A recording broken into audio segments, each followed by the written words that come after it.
Okay, cool. Thank you. Thank you. Okay. Um, I think Frodo Baggins helps us a little bit. We can the other thing. Okay, so Frodo Baggins helps us because if we do flip a enemy, we do have some issues that could be like with multiple enemies coming out because we're revealing an enemy every round. If we flip one from the encounter deck, then we can be in a lot of trouble based on not being able to engage them and then immediately losing them. Now we do have some answers in our deck for that, but this could help us cancel that in a reveal. Now the problem with that is you're spending a resource to hope for something better. Sure. I kind of am leaning back towards the Frodo that we got from this box, mainly because now we have the Leader of Men, which says that after the attached hero quests successfully, we can exhaust Leader of the Men to add one resource to the attached hero's resource pool. So that would be kind of interesting to be able to,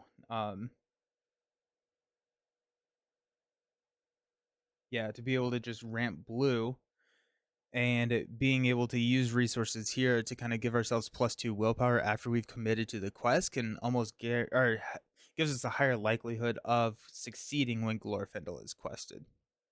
So I'm kind of actually leaning back towards this. Um, quest we're effectively revealing 2 cards from the encounter deck every single round, and so questing can be an issue. So interesting. Basically, there are burdens that are only used with Aragorn and other burdens that are only used with Frodo. Got it. That makes sense. That makes sense. I wonder. So, like, when we're going back to Return of the King, when we're going to be starting those saga boxes, would you recommend playing all the way through the sagas to keep up with the campaign pool at that point, or do you like playing them as individual campaigns based on just those 2 boxes or 1 box? Let's keep this lineup with Leader of Men, and I think that's gonna help our ramp stuff. Which is gonna be nice. But I think the cancel the effect of a card can be really strong. We're not making any modifications to the deck. We were so close last time. We were so close last time. And so I think, I think we're good to just kind of hang out and use this, especially with this boon here. I think we're gonna be better. So set up, add the black gate and the crossroads to the staging area, shuffle the men of Harad and counter set, and place it face down under the crossroads. Each player except the first player searches the encounter deck for a different, non-unique location and adds it to the staging area. Shuffle the encounter deck. So we got the black gate, says that at the end of the planning phase, place each Harad enemy in the staging area face down under the black gate. There are X face down encounter cards, which is 4 in a solo game. We lose the game. And then we have the Crossroads. This is immune to player card effects. It has 9 threat, 9 quest points. It gets -1 threat for each face down card under it, which we're starting with 9 face down cards under it. If the players cannot travel here unless there are no face down cards under the Crossroads and at least 20 progress on stage 1B. So we got that. This is the Men of Harad, which are all enemies. And based on 1B, at the beginning of the quest phase, reveal the top face down card from under the Crossroads and add it to the staging area. So that's what I was saying. We're doing effectively two cards from the encounter set every round. So that's going to be there. We're going to use dice to track how many are under under this one and how much quest points are on this one. So that's just going to help us a little bit. Shuffle this guy up. What are we looking for? I think with Glorfindel being the leader of men, we're very much looking to mulligan into a Light of Valinor, which means that Glorfindel can quest without exhausting. We also need to look at our uh, threat. We have 0. Baragon is going to be an 11 because he is an added hero. Sam is going to be an 8, so that takes us to 19. Glorfindel is going to be a 6 because he is an added hero.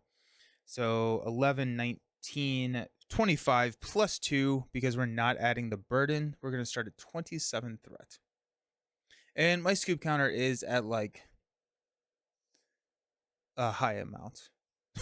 I like to use the boons and burdens from Fellowship to Return of the King. A lot of cool possibilities are opened by boons and burdens that force you to deck build. And okay, cool. Yeah, I guess at that point, before we start Return of the King, we'll redo and play through the entire saga, which sounds pretty epic, honestly. Sounds really, really cool. Alrighty. Where did I put those?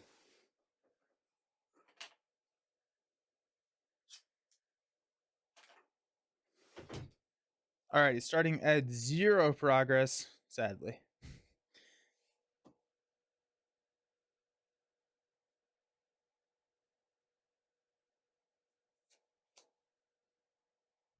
Excellent. We also are not taking the boon card, but we are going to be passing out 1 additional resource to every single hero during setup. I think that's part of here, right? Nope. Maybe. Add 1 resource to hero's resource. Probably shuffle 1 copy of Brace into the deck. I didn't love it. Would you want to replay the whole saga or just what you chose in your first playthrough? I'd want to replay the whole saga. Yeah. Cause I was watching back the end of Two Towers. I played thinking that was the end of that campaign until like I made some strategic choices in like killing off heroes and stuff. Plus I want to play them again. So that also sounds fun. I also may just do Return of the King like I have been doing and playing them as separate boxes. And then once I've finished Return of the King, I could then go through and do an epic saga playthrough. That actually may be what I do. Play through, not switch up the style in which I've been playing, and then go back and replay everything. I think that may be the right call. Might go that way. We get 6 cards to start us out. We got a Feint, Test of Will, Northern Tracker, Staff, Gandalf, and a Hasty Stroke. At this point, we are going to mulligan. I think we're going to mulligan. I do like having a Feint. We don't have any armor for Baragon. We don't have Light of Valinor. We don't have any of our Outland characters. And so we're just going to go ahead and mulligan. Our top card would have been a Test of Will, which would have been nice. Since the saga is being repackaged, would you play it 2-handed like the other repackaged content you played? Yeah, I think so. And maybe that is the best way to approach that. That'd be fun. I could do that. I could definitely do that. Yeah, I like that. Let's go, Jared. Yeah. The fire ideas. Let's go. Yeah, I'm hoping to revamp. I think I just kind of made the decision.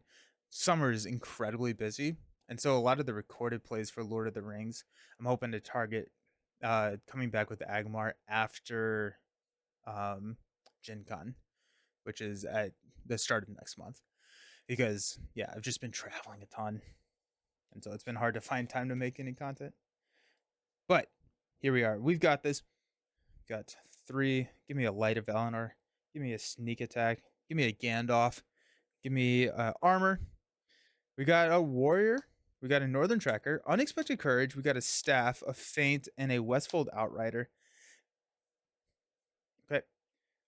Steward of Gondor is our pull, which is huge. Absolutely huge. Love it. Straight love it. Oh, that's so hype. That's so freaking hype. Okay. Woo. Alrighty then. Hype. Okay. Let's go ahead and spend 2 from Sam. Okay, now actually this is an interesting question. Because we have Glorfindel, if we are going to be questing successfully with Glorfindel and we can get money from Leader of Men, does Steward of Gondor not go on Glorfindel? I think it does. I think it still does.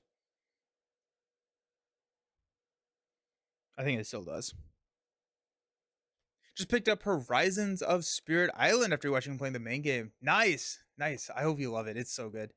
Are you still using the Steward of Gondor? At least no Denethor on the table. Hey, Starry, how's it going? Welcome. Long time no see. Yeah, I think we still throw it on to Glorfindel. This kind of makes me think or wonder if we need to run some songs to help ease out this. But Leader of the Mint on, I also don't have a Light of Valinor, so I'm not sure if I have been or if I should be questing with Glorfindel at this point. So let's go ahead and use 2 to play Steward of Gondor on Glorfindel. Boom, just like that. We got 4. I'm gonna go ahead and spend all 4 of that for a Northern Tracker. And then we do have a Feint from Baragond. Um,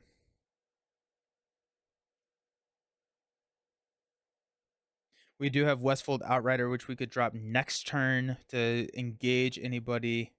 We'd be feeling good. Been too long. Great to be back today. Yeah, it's awesome to have you back. How's Lord of the Rings going in your neck of the woods? Alrighty.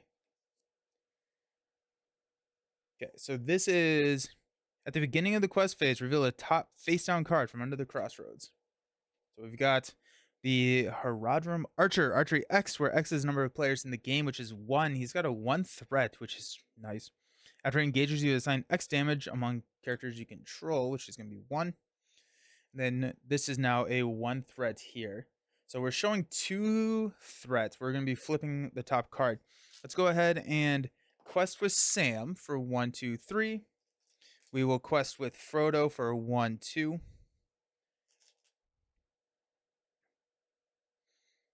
Northern Tracker doesn't actually. I think we're gonna block here.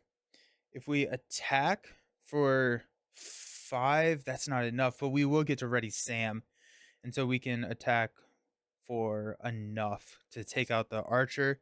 If we're only questing for 5 right now, and we're showing 2, let's go ahead and ship it. No, it's another. It's another enemy. After it engages you, each Harad enemy gets +1 attack and -10 engagement cost until the end of the round. Okay, and that's 4. Jeez. Okay, so that's going to be 2, 6. We'll go ahead and spend 1 from here, the 1 ring, to take us up to 7, and place 1 progress here. Boom. Lord of the Rings is going great. I have a small pot of players, and we gather every couple weeks in person and slug through the best we can. Playing 3 players totally changes how I approach. Oh, I bet. Yeah. Yeah. I see that a lot with Arkham. I've played very, very little multiplayer Lord of the Rings. I played it like two-handed. I've done a couple of those games, and those have been a lot of fun. But yeah, that's awesome. I'm glad to hear that. Oop, that was my scoop counter, not my quest counter. Okay.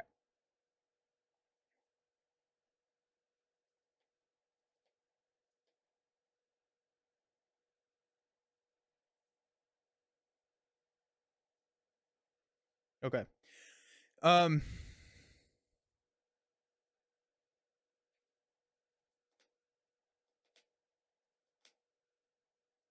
okay. So we're going to archery 1. We're going to throw that over here on Glorfindel.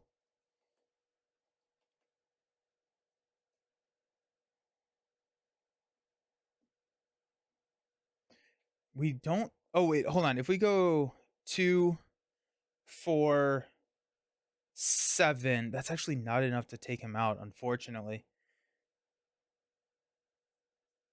So we're going to engage here. We're going to assign 1 damage among characters we control. It's going to be on, I think, Glorfindel again. Then he's going to attack us for 3. We're going to go ahead and block for 4 with Baragond. No shadow effect.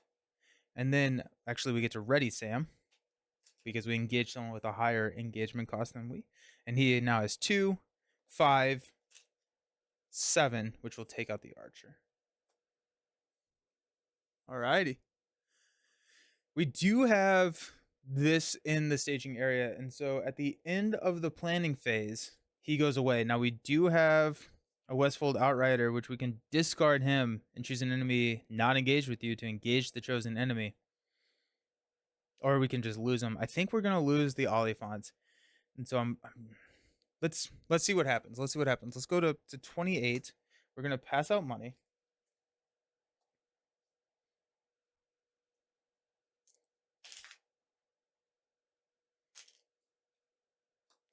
Then with Steward of Gondor, we get some money here. Let's draw a card.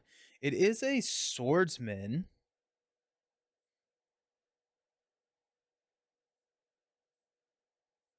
Interesting. I think with a feint in hand, I think we actually have a better option.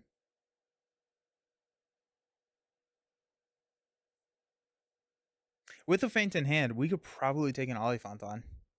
And so I'm wondering if we just lose this guy, just kind of like lose him initially. That's going to probably lose us the game later. But I think if we engage him right now, it's sad to spend 2 and not get any utilization out of Westfold Outrider. So I think I probably should have played Westfold Outrider last turn. We could have used Westfold to attack and then discard later to grab the captain. That would have been the better play. And here we are. All right. So we're going to spend 2 to play Westfold Outrider. We're going to lose this guy. We're going to spend 2 to play the Swordsman. We do have a feint. I'm going to save Sam's resource for the Warrior, because Warrior then helps us quest even more, which is pretty awesome. Okay, so into the planning phase, this guy goes away. This goes up to 1. 3 away from our loss condition. Start of quest phase, we're going to get another archer. Actually, not a bad flip for us at all. It's actually really nice for us. So I don't see any reason to quest with Glorfindel, seeing that we are going to have to raise our threat when we do so, considering we don't have Light of Valinor. And so, because we have Steward of Gondor, I think we're just going to hang out. It's going to be hilarious if Leader of Men actually never does anything for us. That'd be kind of fun. Okay. We are going to... We have Westfold Outrider, which is going to take the place of the Northern Tracker attack. That being said, if we flip another... like captain, we're going to need to engage. Well, no, we wouldn't be able to. We can only optionally engage one person, so we might as well quest with the Northern Tracker, right? The nice thing is we have an archery target for the Westfold Outrider now. So let's go 2, 4, 7, 8. Then we've got 1. We've got the damage here to take out the archer. So we're questing for 8. We are showing, let's flip that. We're showing 3. We're flipping to another captain. It happened. Holy cow. Well, at least now we can do the thing that we were talking about doing and discard Westfold Outrider, choose an enemy, which would be the captain, and engage them at the end of the round after the captain would attack. Wow. Well, at least it's gone. That's the other nice thing, is like flipping these early. If we can sustain it, we're not going to flip them later. Ow. Okay. So we're showing 4, 5, 7. We quested for 8. Let's go ahead and spend one of these resources to quest for 10. And what did I say? 5, 7, so 3, so 4 more. LOL can't happen, right? Yeah, I shouldn't have said anything. So we're at 4 there. Let's go ahead and assign 1 archery damage to our good friend, the Westfold Outrider here. We're going to engage the archer. When we engage the archer, we have to pass out a damage. I'm trying to figure out where I want to put this. I don't want to put it... I could put it on Sam. I'm starting to load Glorfindel up, which we've seen a lot of the archery now. I'm going to put it on Glorfindel. I don't ever see Glorfindel defending. I see Baragon defending. I see the Northern Tracker defending. Northern Tracker is pretty robust. 2 defense, 3 health. So I don't want to load up too much damage on the Northern Tracker because he can actually survive some. Instantly kills Ether, instantly kills Westfold. We're not going to do that. Frodo, if we had a Bill, I'd feel a little bit better. I could see Sam. Let's just put 1 here. I don't think I'm going to put a 4. I don't think that there is a spray damage card in this one. But just in case. Defend for 4. Discard a non-objective attachment you control. It's going to have to be Steward of Gondor. Because this is permanent. That's sad. That's sad. Bummer. Okay. Sam's ready. We don't take any damage. We're going to swing back for 2, 5, 8. Take this guy out. We're going to, at this point, discard the Outrider and engage the captain here. And then we're going to stand up. Oh, losing Sword of Gondor is so sad. At least we got the Northern Tracker out. Increase our threat. Draw into a Gondorian shield. Let's go ahead and throw that there. That's big. Oh, wait. Actually, let's pass out money. I want a Light of Eleanor now. Because I want my money. Okay, we've got a 2 from Sam to play the Warriors, and now all of our outline characters get +1 defense, but more importantly, these are both 2 questers because we got the Swordsman on the table. I'm trying to think of, do we want to throw Unexpected Courage? And if we throw Unexpected Courage on somebody, do we throw it on Frodo over here? Because Frodo then can be swinging for 3. I think we do. I straight think we do. So let's go ahead and spend 2. Throw the Unexpected Courage on Frodo Baggins. And there we go. We're going to grab the staff. We can throw the staff onto Baragond next round. We do have a feint, which I think will probably, or Unexpected Courage on, no, we're going to throw Unexpected Courage on Baragond. That way we can defend twice. Yeah. Because now he has 6 defense. We're going to be engaging minimum 2 this next round. And so I think having Unexpected Courage on Baragond allows us to not need to kill off the enemies as soon as they come out. And we can defend twice and be pretty okay. Okay. Start of the planning phase. We're going to get another Archer. Who shuffled this deck? Unexpected on Courage. Baragond is a better choice. I agree. Yeah. Yeah, I think so. I think so. So we got another Archer. And I honestly only thought there were 2 in there. So yeah, at least it's not an Oliphant. It's a lot of ping damage everywhere, but I think we're going to be fine.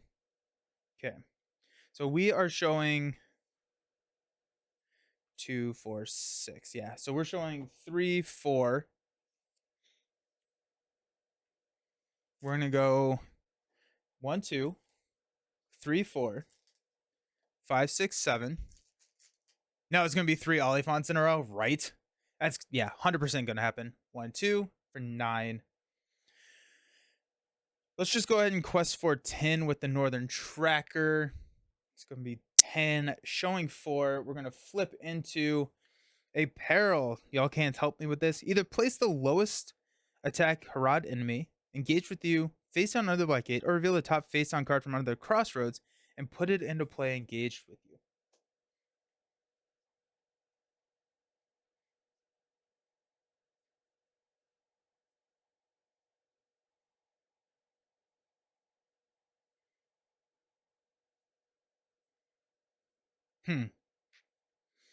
I think I'd take the crossroads here. I have 2 blocks with Baragond. I have a feint. I mean, it next turn it gets a little scary. But we could get an Oliphant, which exhausts all of our allies, and they're already all exhausted. Let's do it. It's an Oliphant. After it engages you, exhaust each ally you control. Cannot have attachments or take more than 3 damage each round. This goes to 4. So we quested for 10. We're showing 5, so we're going to place 5. He attacks for 6, which is scary. Okay. Archery. Let's throw a damage onto Northern Tracker.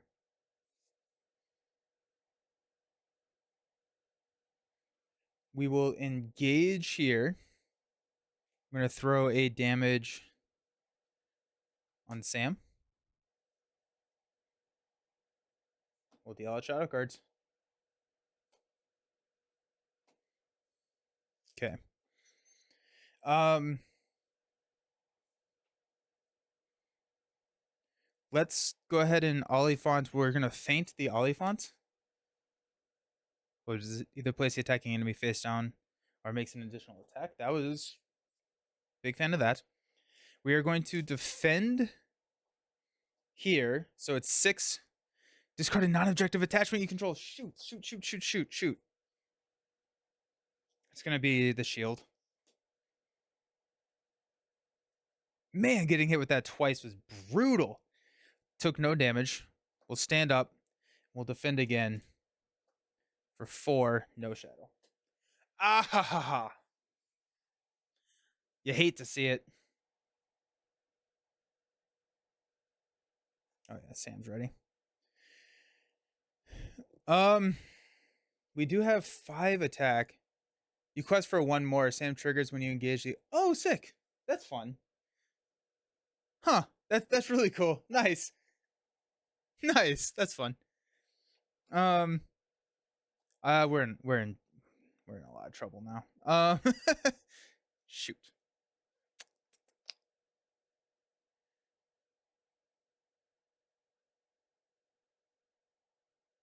We can't take out any of the enemies. Honestly, I may scoop here. I think this is actually a position where we lose in 30 minutes.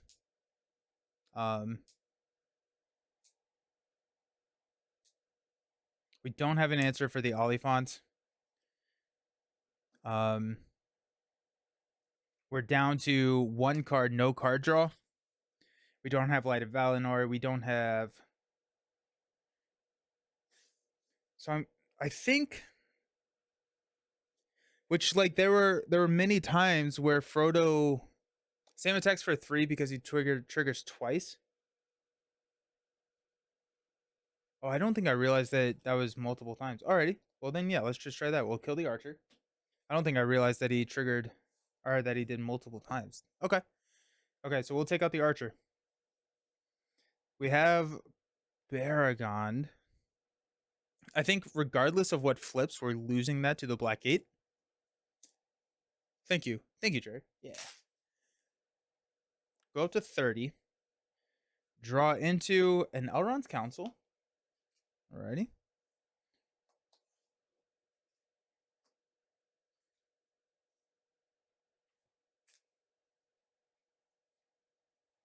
Okay. We're going to spend 1 to play a staff onto Baragon, attached to a Gondor or a Hobbit hero. After the attached hero exhausts to defend against an attack with an enemy with an engagement cost higher than your threat, exhaust this to discard a shadow card from that enemy. So that's nice.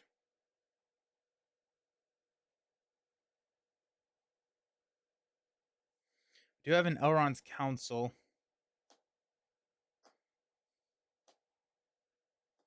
Yeah, we're just going to move into here. This is the Haradrim Soldier. After it engages you, it makes an immediate attack. Yeah, I think we're going to just lose that one. Which Sam's not readying, actually. This is... okay. Okay.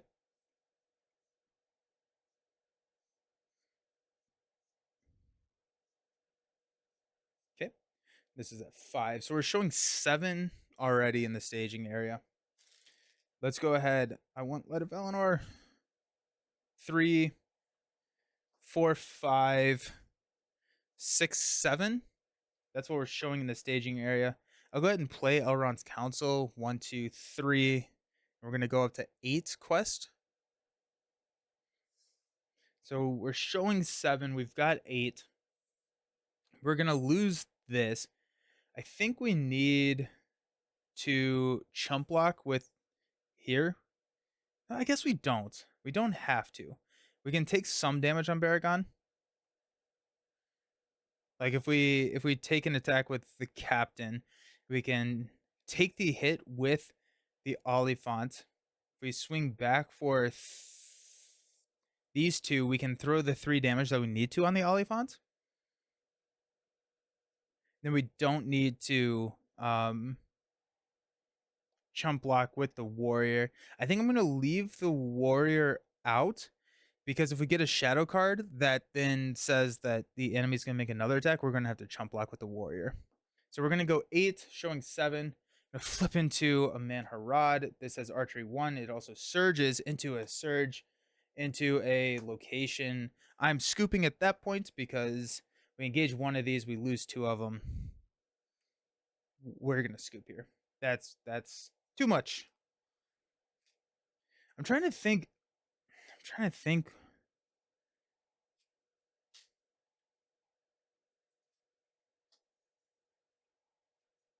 I think I probably should have thrown the captain under the black gate with that treachery card.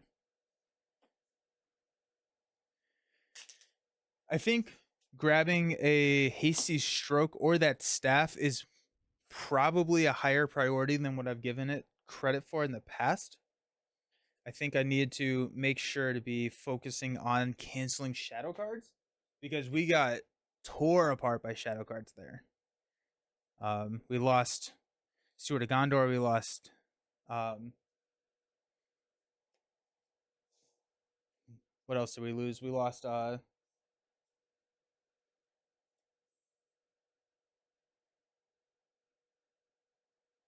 shield. We lost the shield. Frodo says, I'm out. This is too much and leaves the ring behind. Scoop? Yeah, right. Alrighty. The goal here is to not. What did I say? I was at around. Yeah. I think I want to beat the quest before we hit 15 hours of play.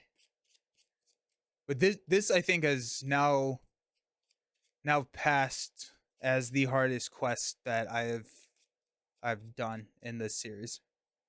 I think or at least the longest. Yeah. Which we have the cancels. We have spirits, we have uh the staff. I Yeah, I mean we would have failed some of the quest.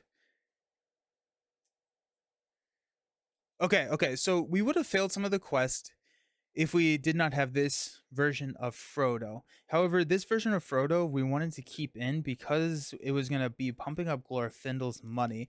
If we had a Light of Valinor, that would not have been an issue because Glorfindel would have been +3, Frodo would have been +2. We always pass when we hit the +2, so we would have passed if we had the +3 from Glorfindel, meaning that I think my thought was invalid. Let's swap these. So we're going to cancel the effects of an encounter card revealed from the encounter deck and reveal another one. It's so crazy. I think you beat Battle of Karn Doom on first try, but this is the roadblock. Yeah, I don't know. I don't know why I'm struggling so much with this one.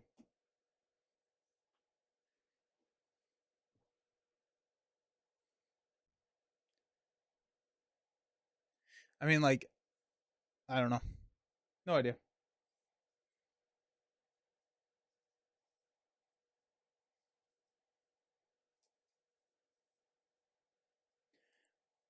I also think I went a little insane with the heroes I was using.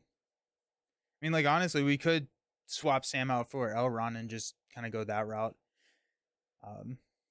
We've kind of skirted the thematic side of the game with some of our hero choices already, but so that I mean, like, I think that's an idea.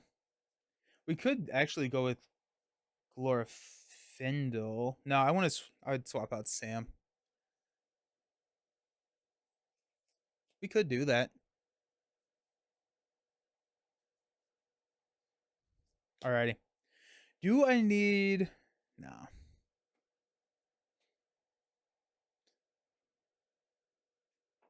We got Gandalf. We got Staff, Westfold Outrider, Dagger, Steward of Gondor, and a Swordsman. I mean, that's what we want. And we got a Sneak Attack and Gandalf. Holy cow.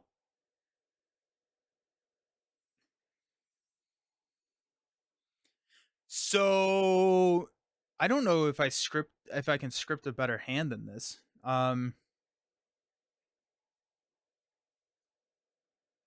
that's pretty awesome. That's pretty awesome. I think the only thing better, mulligan for Light of Valinor. I don't think so. I think I'm going to be using sneak attack Gandalf for card draw. Um, because I have staff, I have dagger, I have the answers to a lot of issues. Swordsman helps with the questing. Um, I think this is not a turn one steward play. I think we play staff on Baragond. Is staff restricted? It is restricted. It's kind of fine. I don't actually know if I have spears in this deck. I think I tossed them. So okay, if we go staff here, that cancels any shadow cards.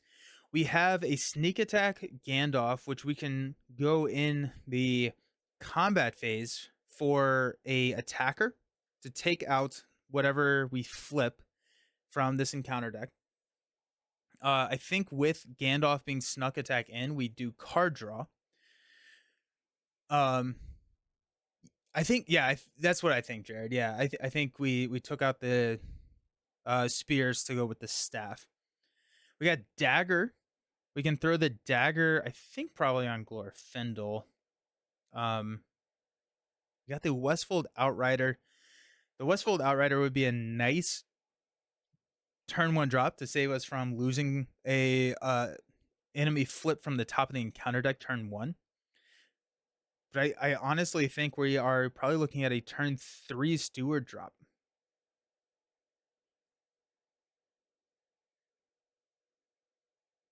Yeah, I think we're sneak attacking Gandalf in.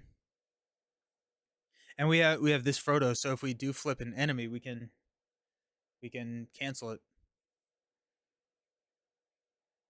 And whatever enemy pops out, unless it's an Oliphant. If it's an Oliphant, we reevaluate at that point. But I think what we do here is we go 2 for Swordsman. We go 1 for the staff here. We go 1 for the dagger here. And then we have 2. Yeah, we have protection. We have a lot of protection from those shadow effects now with staff. That protects us from 1. Then we have, if we're losing attachments, we have a couple, we can lose the dagger and not feel too bad about it. We have a sneak attack money here for Gandalf, which is going to draw us cards. Yeah. I don't actually remember if I shuffled this, so let's just go ahead and shuffle this. Okay. First card coming up is an Oliphant. I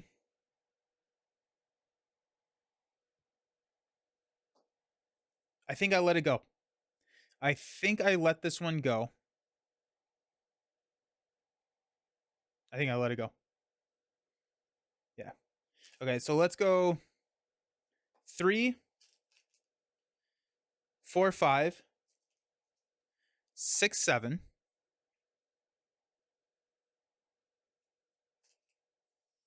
Let's go 10. We're going to increase our threats. We're going to be questing for 10. Oh, wait, did I reset my threat, actually? I don't think I did. So this was 11, 19, 25, 27. I did. It ended up being just the same.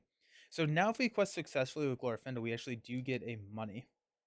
And so the card that we're flipping is Peril. Either place the lowest Harad enemy or reveal an additional, or each enemy in this area makes an immediate attack against you. Shoot. Okay. For each enemy in the staging area. So we have to do that one. So he's going to attack. We're going to exhaust to defend with Baragond, discard the shadow card, and take 2 damage on Baragond. It's unfortunate. Okay. But we're only showing 4 requests for 10, so we're going to put 6 up here on our quest counter. We're going to exhaust the Leader of Men to get a money for Glorfindel. And then we're going to ready up. Increase our threat to 29. Oh, wait, I have Frodo. Ooh. Retcon.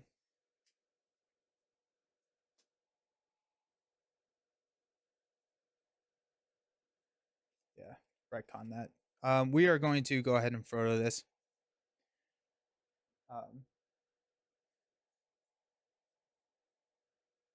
So we're going to exhaust spin 1, cancel the effects, and we're going to get a Hills of Ithilien.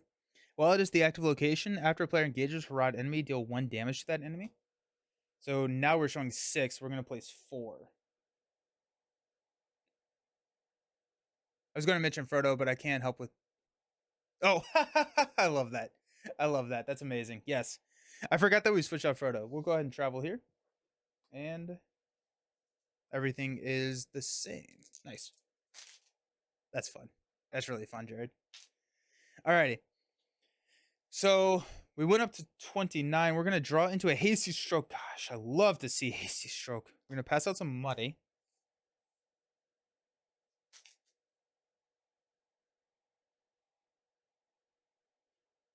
Okay.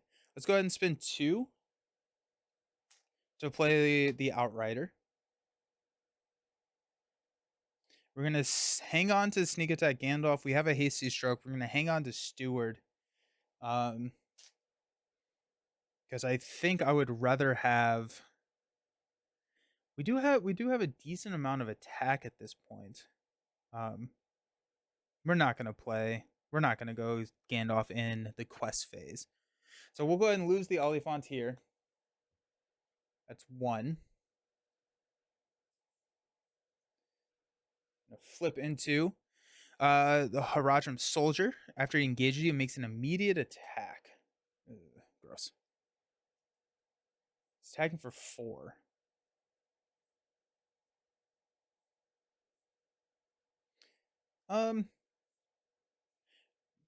Glorfindel swings for 5, which would be 2 damage. The Westfold Outrider can finish him off, so we can take an attack with Baragon, sneak attack, and defend with Gandalf. So I think that's the play. Rather than attacking with Gandalf, we can attack with, or we can defend with Gandalf and take the double hit here. Okay. This is at 2. So we're showing 4 total. Let's quest up. Got 1, 2, 3. We also have Sam, who can attack. I don't think that really matters. 1, 2. 1, 2. Glorfindel can go for 3, but then we're losing out on a lot of damage. Sam would go 2, 4. We would not have the damage there. We could... No, I want to keep Westfold to save us if we need it. Okay, so we got 7. We're not questing with Glorfindel. We're going to flip into the Southward Road. While it is the active location, each player will optionally engage an additional enemy. As they travel, each player reveals the top face-down card under the crossroads and add it to the staging area to travel there. That comes in with 4. So that's going to be 8 total. So we increase our threat by 1 because we quested unsuccessfully. We're going to go ahead and engage here. He's going to make an immediate attack. We're going to block with Baragon. It's 4 to 4. Oh, wait, we're doing this. That's the reason that we have that. So we're discarding the Shadow, which would have been discarded non-objective attachment. Nice. Now, we're going to spend 1 to sneak attack Gandalf into play. We're going to draw 3 cards. Got the Shield, another Shield, and an Elrond's Council. Alrighty. Now for the normal attack, we're going to block here with Gandalf. 4 to 4, no shadow effect. And we're going to swing back with 5, 6, 7, which is enough to take him out there. The end of the phase, Gandalf pops back to my hand. We're going to stand up.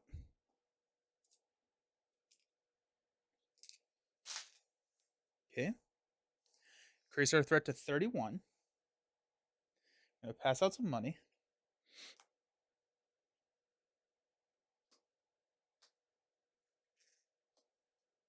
Draw into a Light of Valinor. Ho, ho, ho, ho.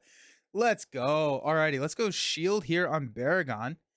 Let's go 1 to play Light of Valinor on Glorfindel. Woo! Righty then. I think that there is a argument to be made to not throw Steward onto Glorfindel at this point.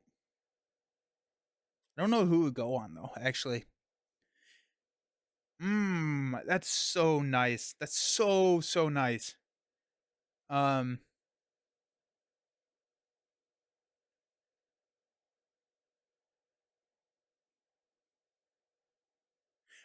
I mean that's kind of interesting. Like what I think we still throw it on Glorfindel. I mean, our deck is pretty heavy spirit, and we can just understand that we're all the basic cards we're going to be using with Glorfindel.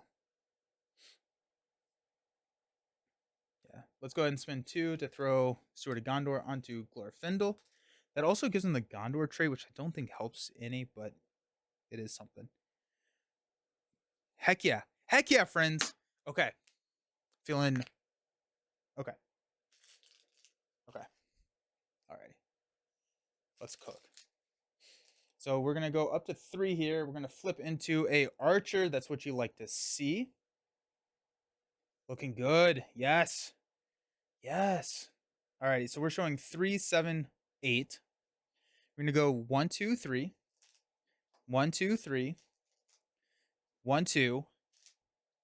1, 2. We're only questing for 10.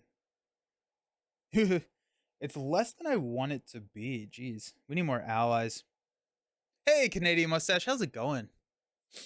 Okay. We're going to flip into a Captain of Harad.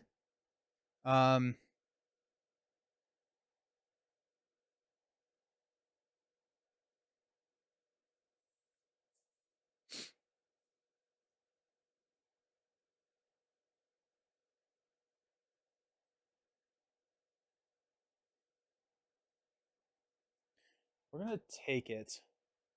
That's showing us... Oh, yeah. So it's going to be 4, 5, 9, 12. Requesting for 10. Let's go ahead and play Elrond's Council to increase our quest to 11 and our threat by 1, 2, 3. So we fail by 1. We don't get the money from here.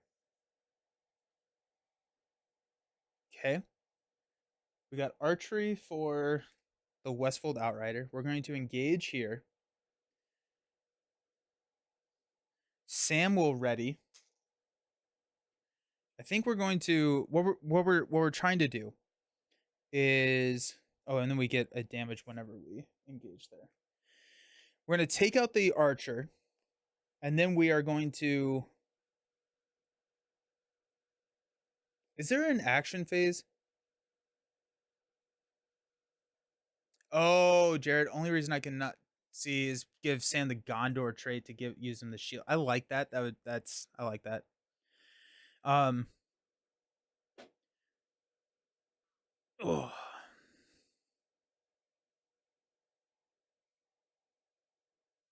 Is there an action phase between the defending and no, there's an action phase after the attack. Yeah. Okay. So what we're gonna do, we're going to defend with Baragon and discard the Shadow card. Okay. We've got 5.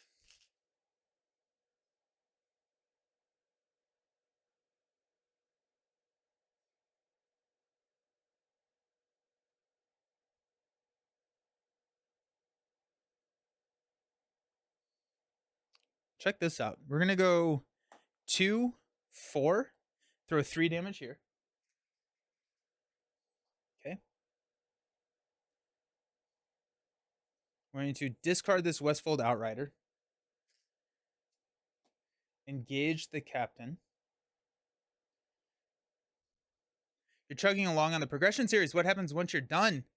I have all the Nightmare decks in my closet, so that's kind of the idea. We get to ready Sam here because we just engaged another, and we are going to attack with 3, 5, and take this guy out. He has minus 10 engagement cost. So he's at 28. So it's only actually 3, 6. So this only does 3 damage, unfortunately. Because actually, no, this is +1. So it's 2 damage. Or it's 4 damage total. Because it's not actually higher engagement cost than my threat right now. Because I'm at 29. Oops. Oh well.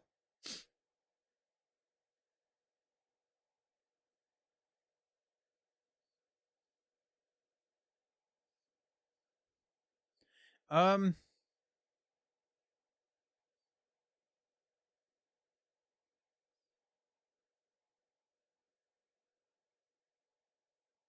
I'm going to have used Glorfindel's 4 attack. Well, then Sam doesn't even get past. I think that may not be the best option. I don't like having both of these enemies here. I could take out the archer and then not have any damage on captain. I think I'm going to do that. I'm going to take out this, and then I don't actually have any damage on the captain. But I'm going to use Glorfindel to swing into the archer. Because I forgot that I wasn't going to get the +2 there. Okay. Increase our threat. Stand up. We do have a Gandalf in hand.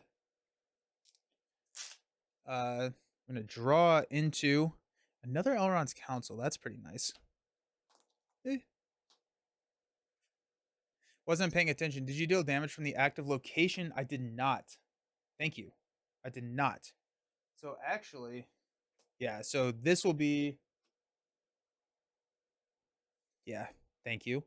So that's actually dead. This has 4 damage on it. Sweet. Thank you, Jared. Yeah. Okay, sweet. I like that. That's good. That's good. Um,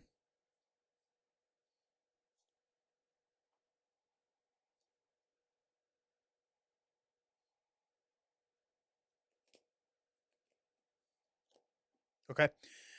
Um,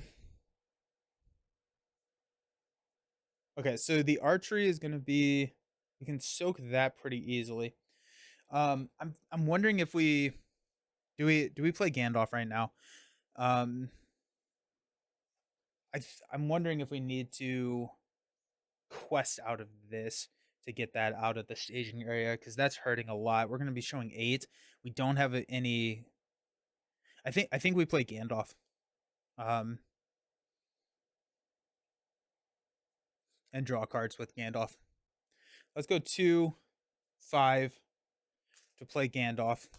Draw 3 cards. Light of Valinor, build a pony, and a dagger. Let's go build a pony. We'll throw a dagger onto Sam. Um, eh. Can't go wrong with Gandalf. Yeah. I was really hoping for allies. We do have a good number of allies in the deck. We're just not seeing them. Um, we are pretty set up. I think the biggest scare here is this, and just being location locked out. Um, but here we are. Alrighty, we're gonna go to 4 here. We're gonna flip into an Oliphant. Um, I think there is a real argument here to ignore that Oliphant and let it go. And then go up to 2. We only have one more Oliphant to deal with because this is an Oliphant here. We only have one more to deal with.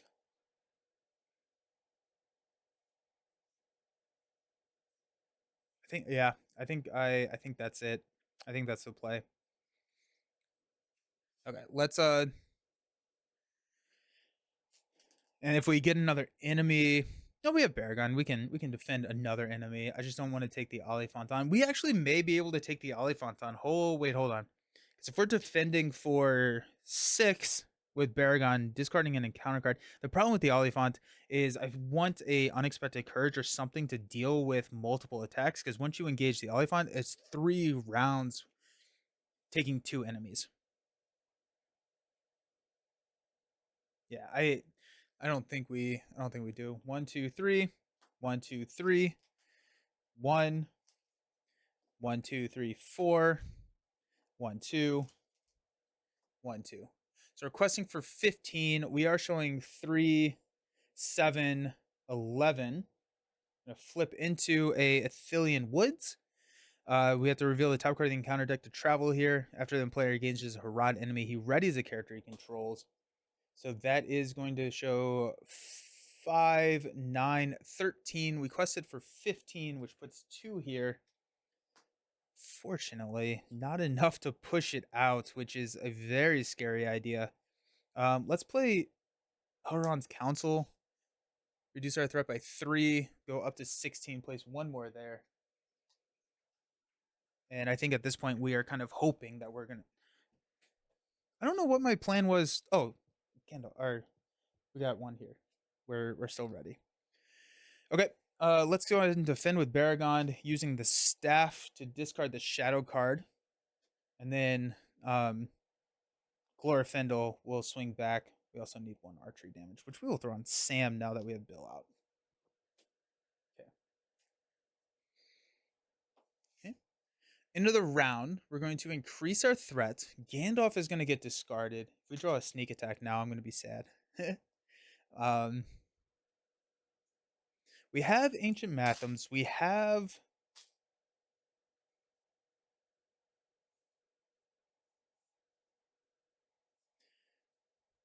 another swordsman. Actually, that would be on the short list of my wish list to grab. Because now the swordsmen are questing for 3 each. So that's big. Last game you got Northern Trekker out turn 1 and got 0 locations. Now you're struggling with locations. This quest just does not want to be defeated. Right? Right? It's kind of insane, right? I like having the swordsman out. The swordsman is going to help a lot with the questing. I wonder if I should have canceled this guy with Frodo. I think there's a chance I should have done that. Okay. Oliphant goes away. Nice thing is we're only at 2 there. We're going to go to 5. We're going to flip into a archer. I can handle that. So we are showing 1. That's also huge that it's a 1. So it's 1, 3, 7, 12.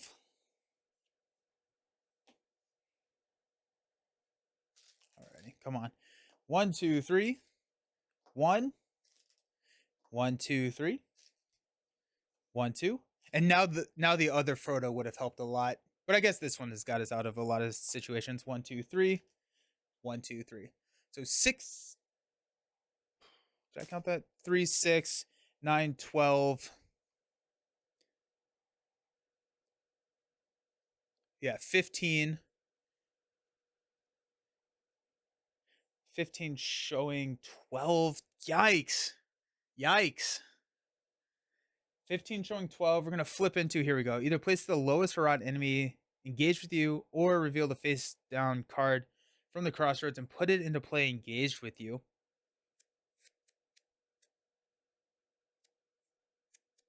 Okay, so this is a sticky situation. Because if we take an enemy, well, I guess if we take the enemy, Sam is going to get buffed up. Sam's going to get buffed up. We have a lot of attack. I think the damage is what I'm kind of concerned with. Is can we take another hit? We could take the attack from the Harad Archer undefended. We could cancel this. I think worst case scenario, we flip. I mean, we don't actually have to engage the archer. I guess that is. So let's go ahead and just take the top card, which is a Haradrim Soldier. It makes an immediate attack. That's probably the worst case scenario. Oh, shoot. Okay, so we'll defend here and cancel the shadow card. Sam gets ready. It's going to give us +1 there. So 16 showing, what did I say? 12, 5, 9, 12. So that's 4. Definitely not making it easy for me. Yeah, right. So that's gone at least. I think the problem is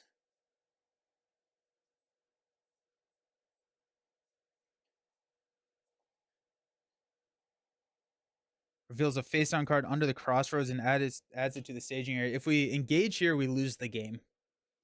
If we travel there, we lose the game. I think if we don't travel there, there's a good chance we lose the game. We have to reveal the top card of the encounter deck to travel here. I think we have to travel. We're gonna reveal the top card of this encounter deck, which is worse than that one, and it's a location.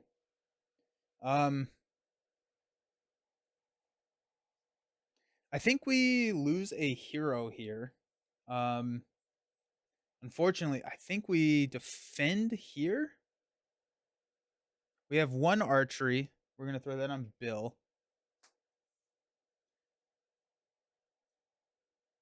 Maybe use Frodo on that location. Yeah, let's try that.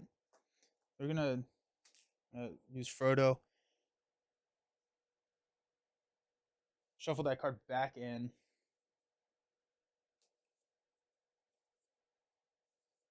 I think I have 3 Northern Trackers in there. Yeah, every single time it's the rock paper scissors Lord of the Rings. It's like I need card draw, so I need lore, but I think I probably could give up leadership. I think I could give up leadership for lore.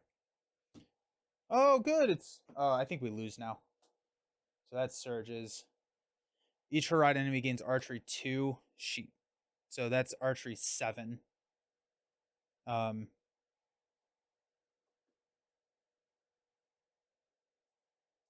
Yeah. Yeah, I think we lose because yeah. Top card of the deck is a feint, so we lose because we can't take 7 archery and 2 attacks with what we have currently available. And so we'll have to put both of these under the black gate and lose the game. I think okay, Frodo's intuition. I think that's a good call. I think potentially yeah. Let's just look at the deck now. So the deck is not working.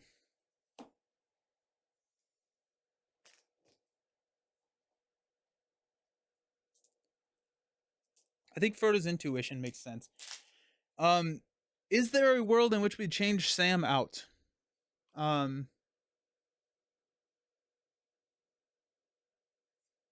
What is leadership is getting us Steward of Gondor. Leader of Men kind of fills that role.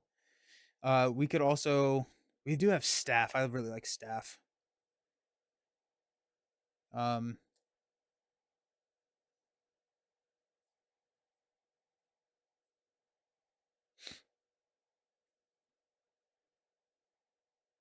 Northern Tracker. Do I only have 1 Northern Tracker in this deck? No way, right? No, there they are. Okay. I have 3 Northern Trackers.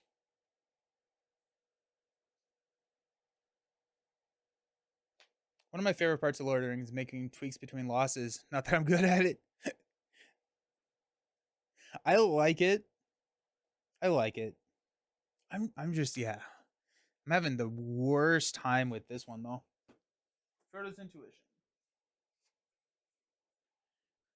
Yeah, we're 45 minutes. Actually, we are probably at this point over 10 hours of trying to beat this quest. Frodo's intuition.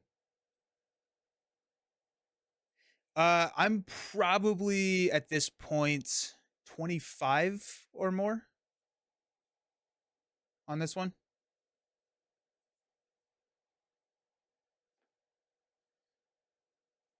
Fellowship of the Ring is kind of interesting here. We can attach it to the Ring Bearer, and after our character is destroyed, discard Fellowship of the Ring. We're not really destroying a lot of our characters because we have Baragon who's attacking, and it's going to give every single character or each hero +1 willpower, which would be +3 quest. I think that's an interesting idea there.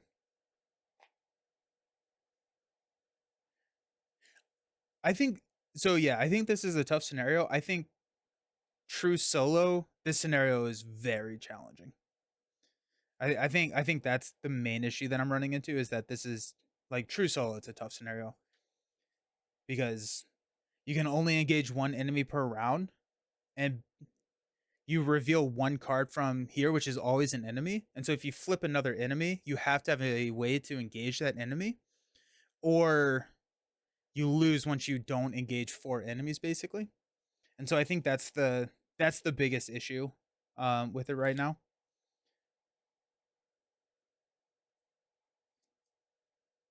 and it's a lot of quest and a lot of defense and a lot of attack, right? It's hitting you on all angles.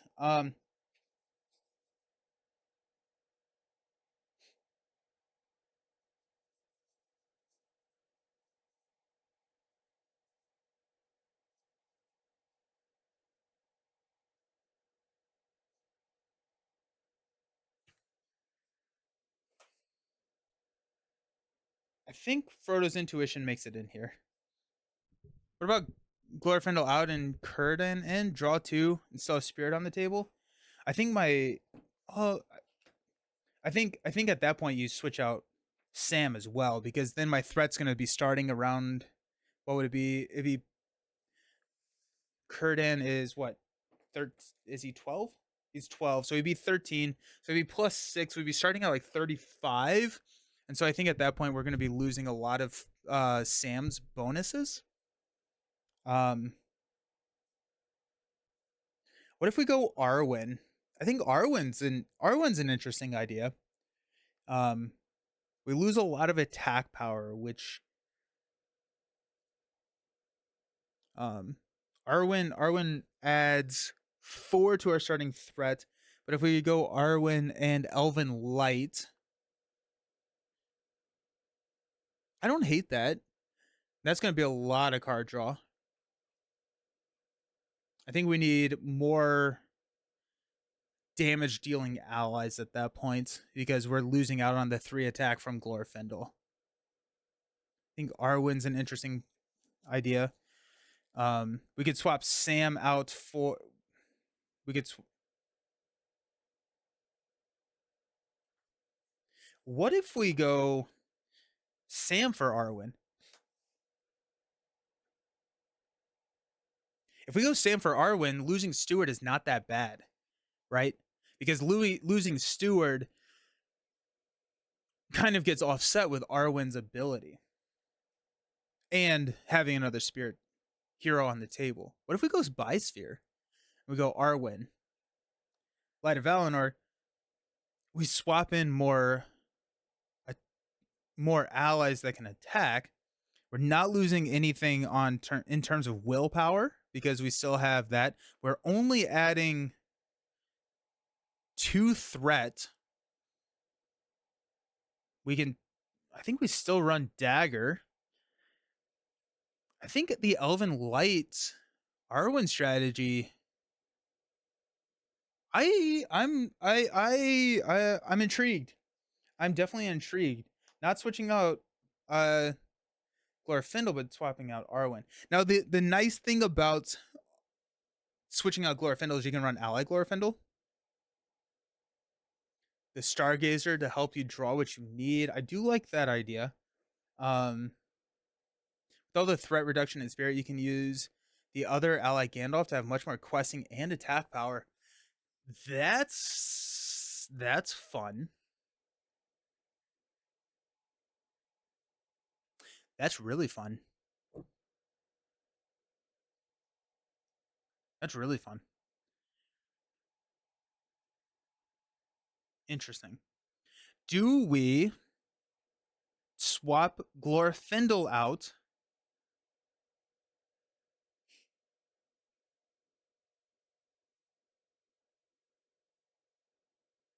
I was going to say for another Hobbit, so that Frodo's intuition can draw us more cards, but I think with Elven Light, we're probably fine with card draw.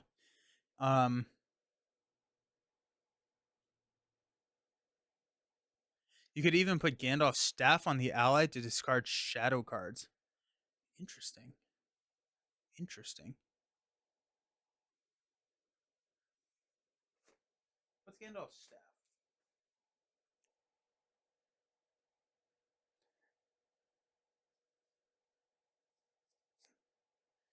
Gandalf's search, not search.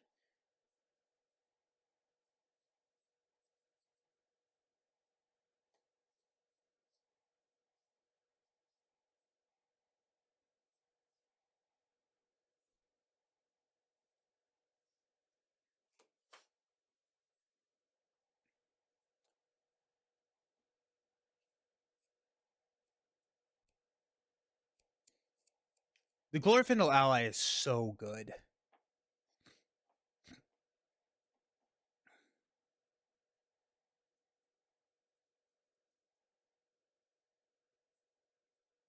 I'm wondering if I think I'm thinking that Glorfindel ally maybe be better than the hero in this situation. He can be played from our discard pile. We can discard a card to ready him. He can quest for 3. He can attack for 3. The problem is that the 5 threat is really nice. I don't think any of the hobbits really make sense to throw in there.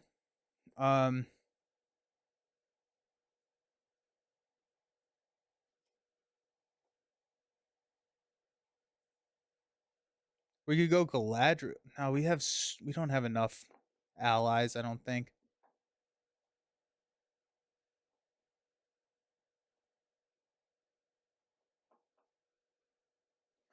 Yeah, and if we don't have, I do kind of like one. Or let's keep Glorfindel. I don't see anything here that really helps more than,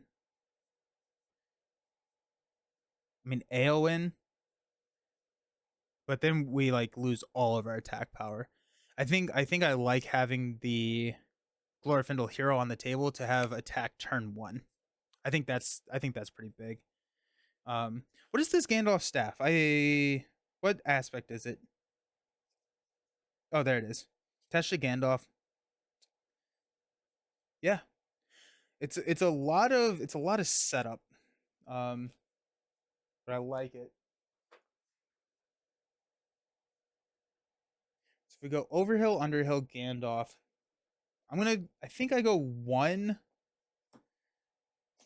standard Gandalf. And okay, so we're gonna be taking out all of our leadership cards. Probably don't need Ancient Matham anymore either if we're running Elven Light. But Ancient Matham's always just nice to have.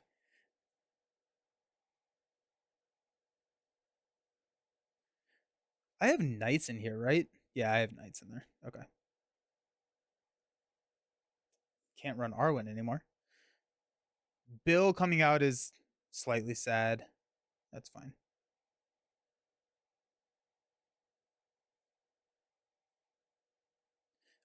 I'm gonna actually. I don't think I'm running 3 copies of Light of Valinor. No, I'm not. Let's go ahead and grab a 3rd copy of Valinor there. There's a lot of setup, no question about that. The staff is probably the first thing to get cut if you go above 50. Yeah. Grab another copy of staff.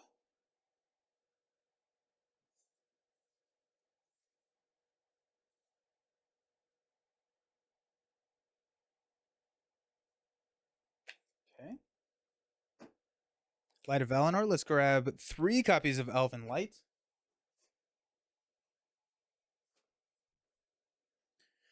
Elven Light. I love Elven Light so much. It's such a cool card. So it can only be played from your discard pile. You can return it to your hand, then draw a card. And then that combos with Arwen's ability to discard a card from your hand to add 1 resource to a Noldor hero's resource pool or to Aragorn's resource pool. And so you get like a little bit of ramp. Hey, Trapit, how's it going?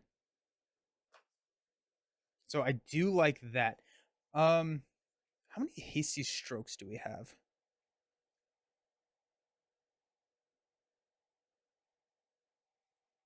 1, 2, 3. Okay, we are running at 3 hasty strokes. I think we're cutting out Sam. We got Arwen in. We're going to run that. We got Glorfindel with the leader of men. I kind of like Fellowship of the Ring, honestly, in this deck. With Baragon doing the heavy defense, we're not destroying a lot of characters. If you want attack defense, there is Walador, which is neutral. I don't know if I have that card yet. Yeah, isn't that a hero? Yeah, I don't have that card yet, unfortunately.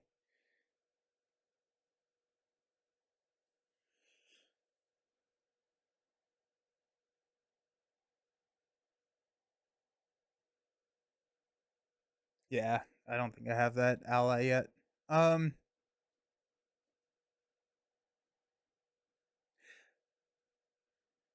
Roverian Outrider can act as extra copies of Northern Tracker.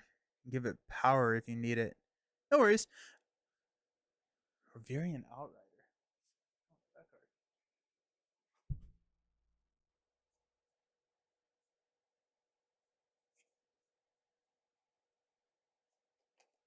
Is that an ally? Okay. After it commits to the quest, place 1 progress on a location in the staging area. If that location is not explored by this effect, it gets +1 willpower until the end of the phase. That's interesting. That's really interesting. And it has 2 attack. It has 2 attack is really nice here. Got Fellowship of the Ring, which is going to help with our questing power. Let's see where we're at cards wise.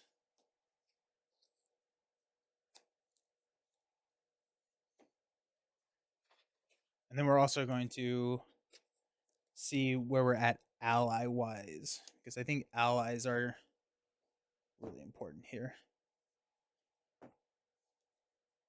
Okay. We have more than 52, 4, 6, 8, 10. I can just tell by how many cards I have in my hand. 2, 4, 6, 8, 10. 4, 6, 8, 10.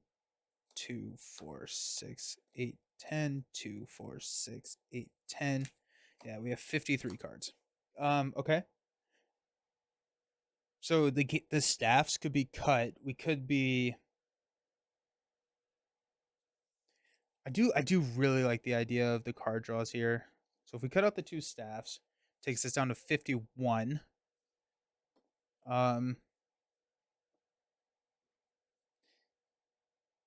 We could cut out 1 of the Walador was in the final cycle. Nice, that's cool. We could cut out 1 of the Fellowships of the Rings. We could also actually, we can cut out. Oh, we're gonna cut out Frodo's Intuition, where it cycles itself. Each hero gets +1 willpower until the end of the round. Draw 1 card is what this reads right now, and so we're gonna cut those 2 out. That puts us at 49 cards. Let's look at our allies. Which actually Baragon is kind of the Baragon's what we need. Do I have 3 shields? I think so, because that has that, but let's just check.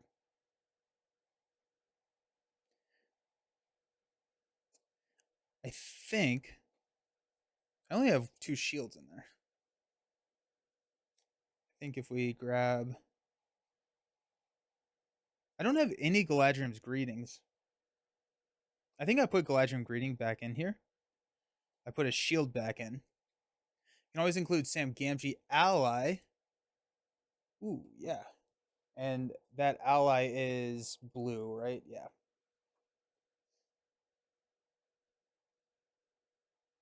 We don't have a ton of ways to discard Elven Light, so that could be something else that we could be looking into. I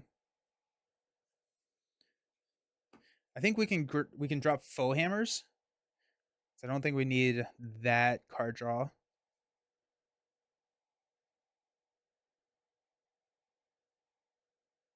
And I think we'll drop Ancient Mathem as well.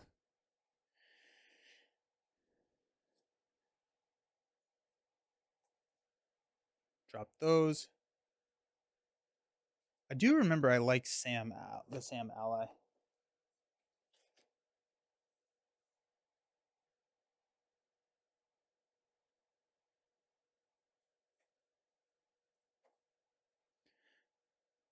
So he only costs 1 because we do control Frodo. After a player raises their threat, we can spend a spirit resource to ready Sam. He gets +1/+1/+1.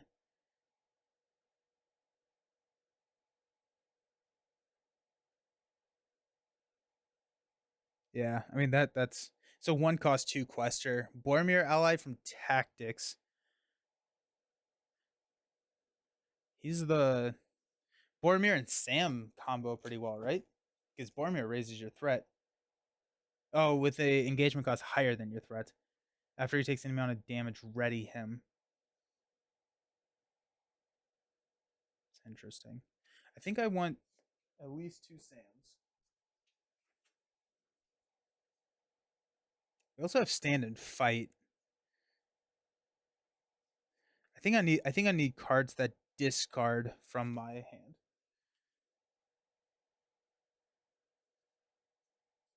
We have silver harp. I don't know if I want silver harp.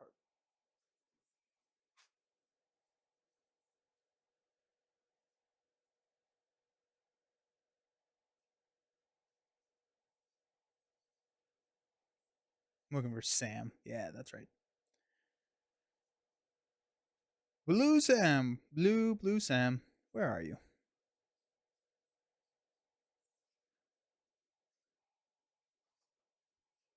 There's so many Lord of the Rings cards that start with S.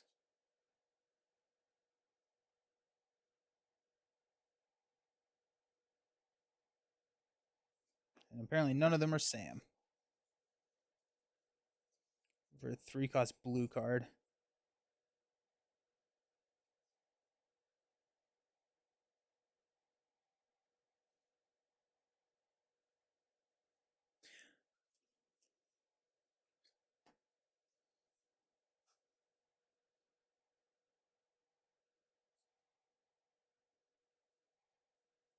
Okay. I don't know where. Ooh, Sam's actually could be in here. Because I think I was running them earlier. These are all the cards that I've swapped in and out. Yeah, there they are. Nice. Um,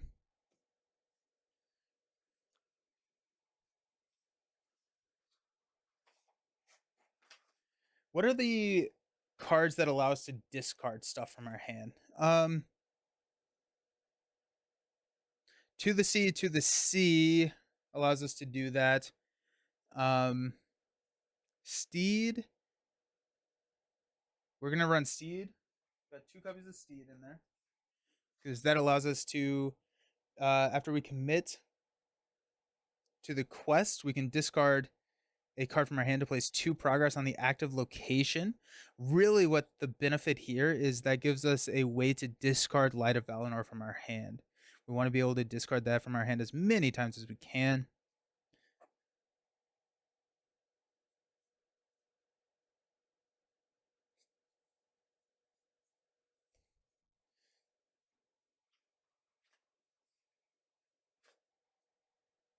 Anything else that I should be looking at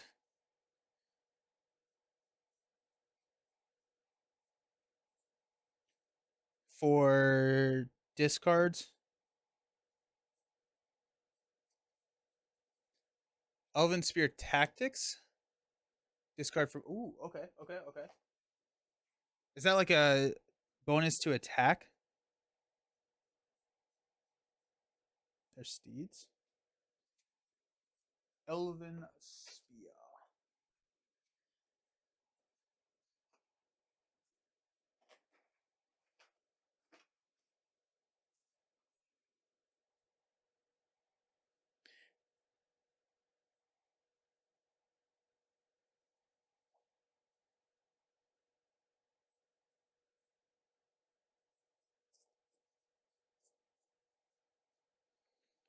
Attached to a Noldorn or Sylvan hero. Discard a card from your hand. Give attached to. Yeah, that works. That's also a really nice tech against the discard a attachment. 0-cost tactics. Where we can throw that on Glorfindel, who's ideally not going to be exhausted ever. Sick. Yeah. No, I like this a lot.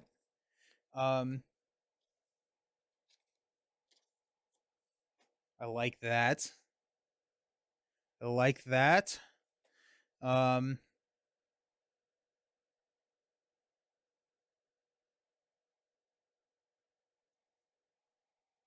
we're at roughly 70 cards now. um, we got we got Galadriel's greeting in there to help reduce threat. Are there any other allies like Noldor allies that we like? Discard 2 cards from your hand to play Elven Jeweler.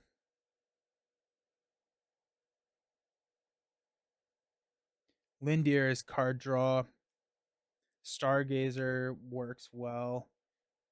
I'm not sold that any of those are needed. We got 3 Northern Trackers. What was I What was I about to check if we had? Um, we can cut out the mathem.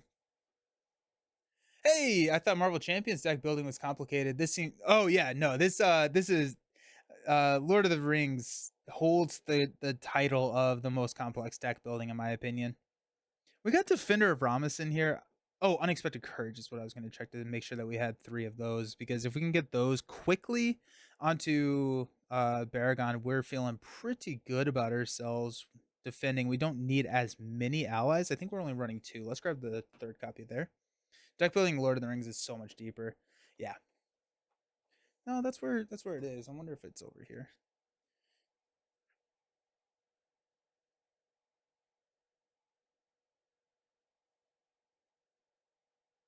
Do we throw back in Spear the Citadels? Trollsaw Scout Tactics. Trollsaw does not exhaust to attack. After he attacks, either discard it from play or discard 1 card from your hand. Oh, interesting. I don't know if I have that card, but I like the words that you are saying. Trollsaw.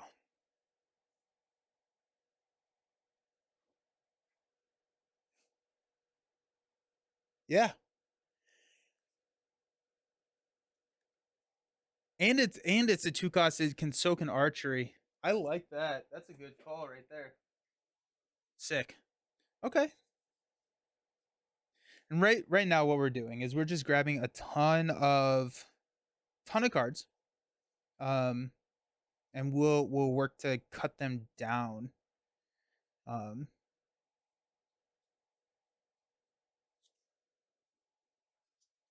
to 50.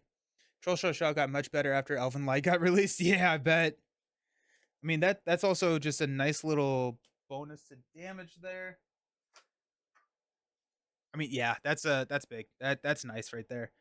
Any other Noldor cards here? We have the Watcher. Discarded from player after it defends. Watcher's still bad.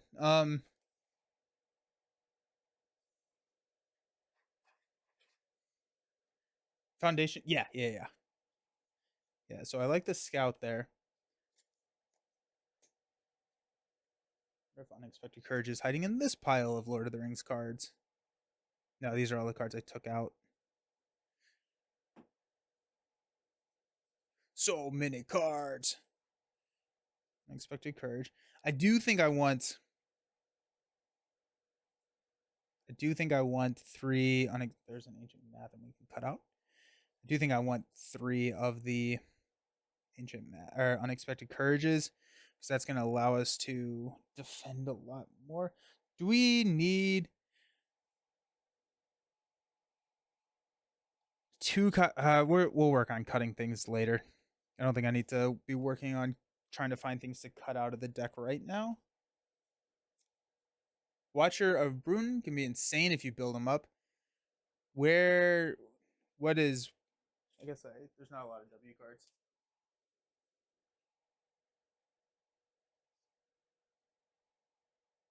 Attached character gets +1 after the attached character is removed from the quest. Exhaust when Fola to commit the attached character to the quest. Oh, that's Aowen. Yeah.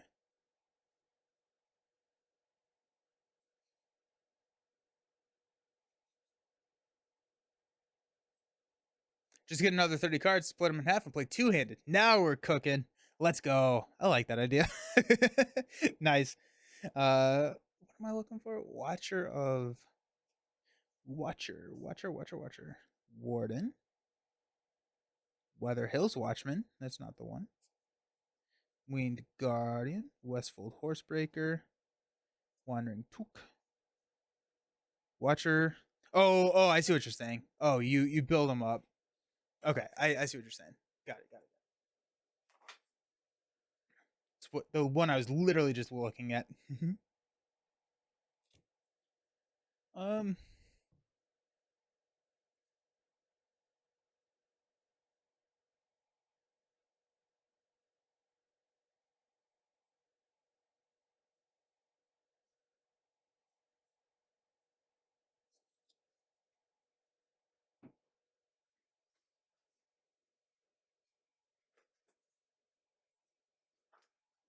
Okay.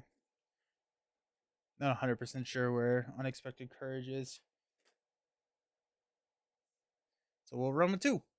Don't bother with the Watcher in this quest, but when a few other attachment comes out, oh cool. Okay. Sweet. Yeah, I'll check it out. Let's see where that puts us in terms of card count. My guess is 50, 56. 4, 6, 8, 10. 2, 4, 6, 8, 10. 2, 4, 6, 8, 10. 2, 4, 6, 8, 10. 2, 4, 6, 8, 10. 2, 4, 57. Dang it. So close. So close. The Watcher and Troll Shell Scout were just old allies that were seen as really bad and got a new life after Elven Light came out. Yeah. Yeah. That's really cool. So 6 cards to cut. I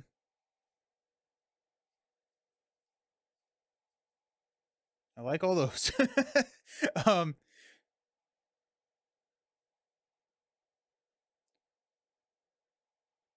So we have Glorfindel cooking with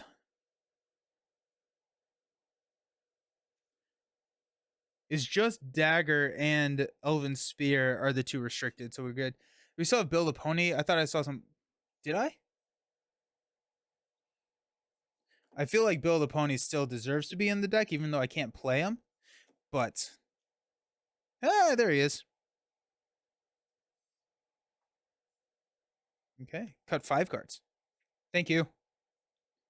I'm gonna cut out a Fellowship of the Ring. We have 4. Oh, we're gonna cut out the Defenders of Ramas. I don't think that they die too easily, I think. What about the Knights? Do we like Knights in here? I think so. 2,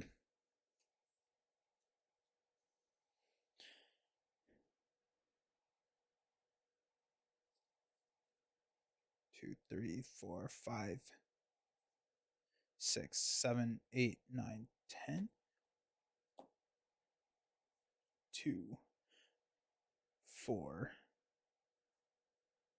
6, 8, 10. I think Knights could be out of there. 2, 4, 6, 8, 10. 2, 4, 6, 8, 10. 2, 4, 6, 8, 10. Yeah, so we have 4 cards to cut. We could cut out a Sam. We could.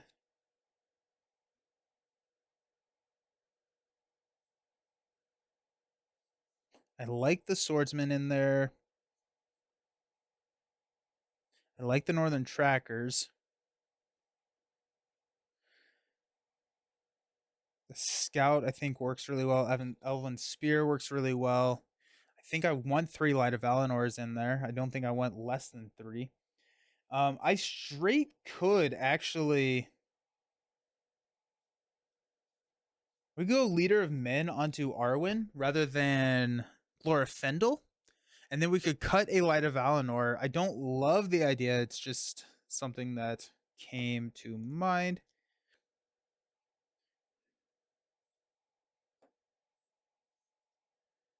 If we cut out a Sam, we got 3 cards left to cut. We cut out the Knights. Are we? Knights are 1 cost. They're so. I like the Knights.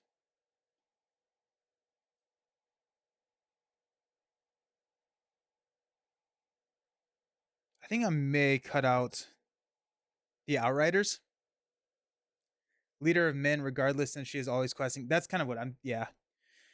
Is it worth cutting a Light of Valinor at that point to drop it down to 2, especially with the card draw? I don't know if that's the worst idea. Yeah. Because I'm thinking that with Light of Valinor, our card draw is much better, and we're gonna be able to see the cards. So 3x of a card is not the worst thing to think about. It would be really nice to have Steward of Gondor on Arwen though, because we're gonna run out of money on Arwen pretty quickly because we're gonna be spending Arwen to draw cards. Um, do we need 3 copies of Light of Valinor? We can mulligan pretty hard. We have roughly an 80% chance to draw one on turn 1 with 3. I think the deck kind of needs it. So I think we still run 3, 2, 4, 6. 2, 4, 6, 8, 10. 2, 4, 6, 8, 10. 2, 4, 6, 8, 10. 2, 4, 6, 8, 10. 2 cards.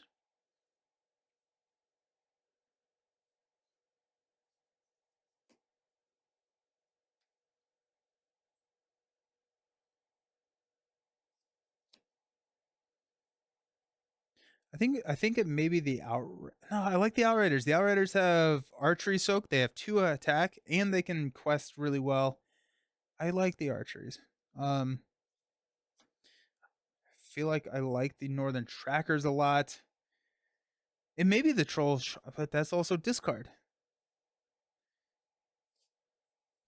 Do we run at 53 cards?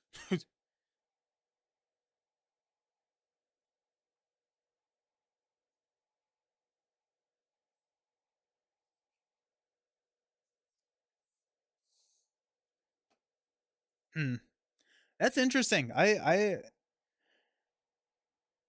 feel like I like the feints in there. I like 3 Elven Lights in there. You could get away with 53. That's kind of what I'm wondering. We could cut out Fellowship of the Ring. Um, my Galadriel, yeah, Galadriel Greeting is there. You can always try 53 cards and see what. I like that, Jared. Yeah, might as well just go 53, and then if I find myself never playing something, yeah, good call, y'all. Let's try that. Okay, so Arwen is 10, Baragon is 11, Glorfindel is 6. That puts us at 27 starting threat.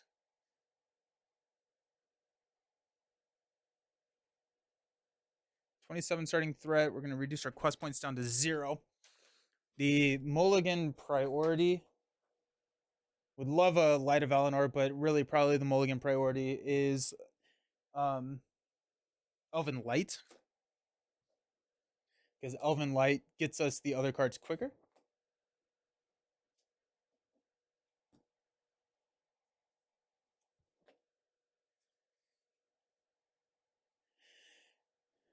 Um, Elven Light is really good. The other thing that would be really nice to grab is a shield on turn 1 for Baragon, and also an Unexpected Courage on Baragon.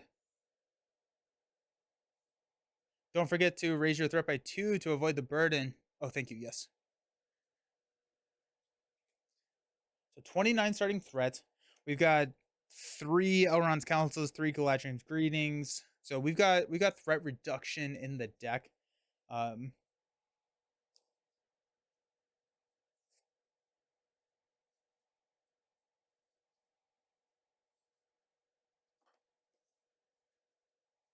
I like it. I like it. Alrighty. We start with 2 money everywhere. You still take the extra resource, or you take the boon card for the scenario. The boon card for the scenario. Where did I put it? I remember it just not being as good. um, I didn't think it was as good.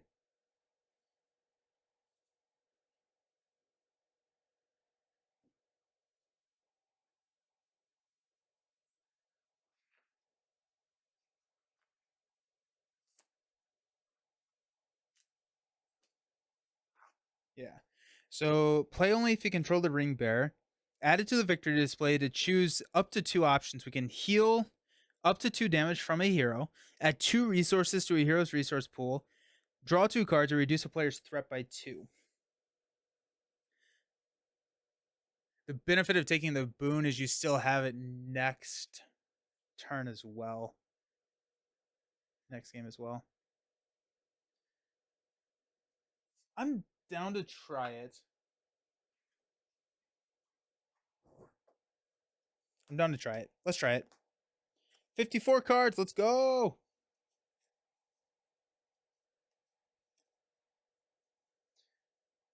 Yeah. The two. I guess. Okay. I guess I like the flexibility of the card because if you draw it early, you can ramp with it. If you draw it late, you can heal damage with it. Um, it can cycle itself plus a card. Okay. I with the card draw, I could also see. Okay. I like it. I like it. Let's try it. We got this. We are feeling good today, y'all.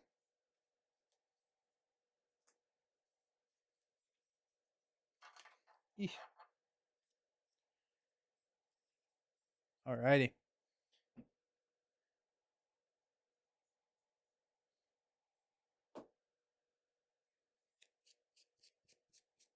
Woo! Draws and gives resources or saves the game from all the archery in this. Yeah.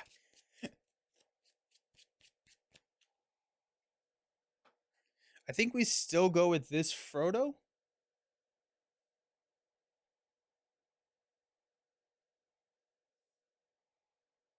I think we still go with this Frodo. 6 cards. 2, 4. What? This is my third game today, right? So Scoop should be at 2. For this is just today. Do those cards actually go in pre or post mulligan? I never remember. We got the Outrider. We got a Northern Tracker, Elrond's Council, a Test of Will, Steed, and an Elven Spear. I think this is a mulligan. We don't see any of the targets, although we do see a lot of good cards, right? We got Steed, we got Elven Spear. All of these help if we had the cards that we're actually looking for. Test of Will is nice. Council is nice. I think we mulligan. We would have gotten another Northern Tracker, so I think, yeah, I think the mulligan, because we are looking for either that Elven Light or Light of Valinor. Actually, ideally both. So I'm thinking, yeah, I think if we can, yeah, we need an Elven Light. I think the Elven Light is the one that we need. The thing to note, and that, well, I guess that I need to remember, is that Arwen's ability can be triggered without Elven Light. It is just discard a card from your hand to add a resource to a Noldor Heroes resource pool. So I can do that. I can discard any card that I want if I need to ramp and put something onto the table. So we're stuck with this. We got 4, 5, 6. We got Gandalf. That's nice. Elrond's Council, Elrond's Council, Galadriel's Greeting, the Scout, and a Dagger. Save us with the draw. A swordsman is not bad. A swordsman is not bad. Okay. There we go, I guess. Oh yeah, we don't have 2 resources and everything. Let's spend 1 to play a dagger onto Glorfindel. And let's spend 2 resources here to play a swordsman.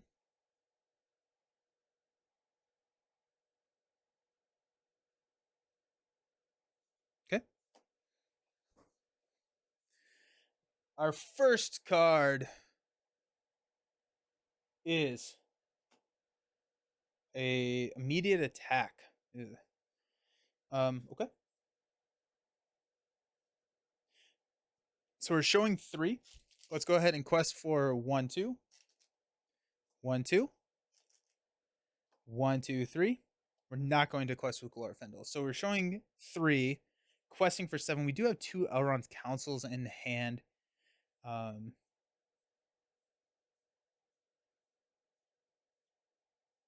Okay. We got Foothills. While it is the active location, each Harad enemy gets -1 threat. First player engages an enemy in the staging area to travel here. Ugh.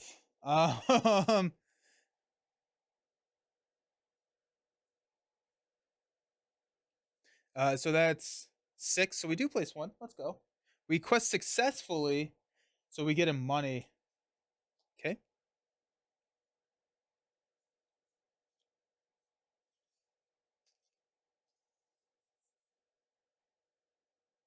I don't think I can take 2 attacks from this dude.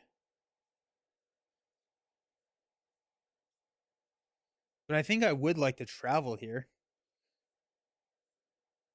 Do we just lose this guy? I think we do.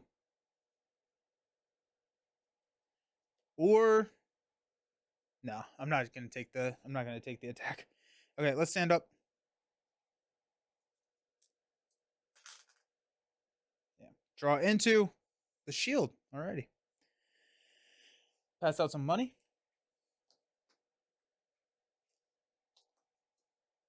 Play the shield here.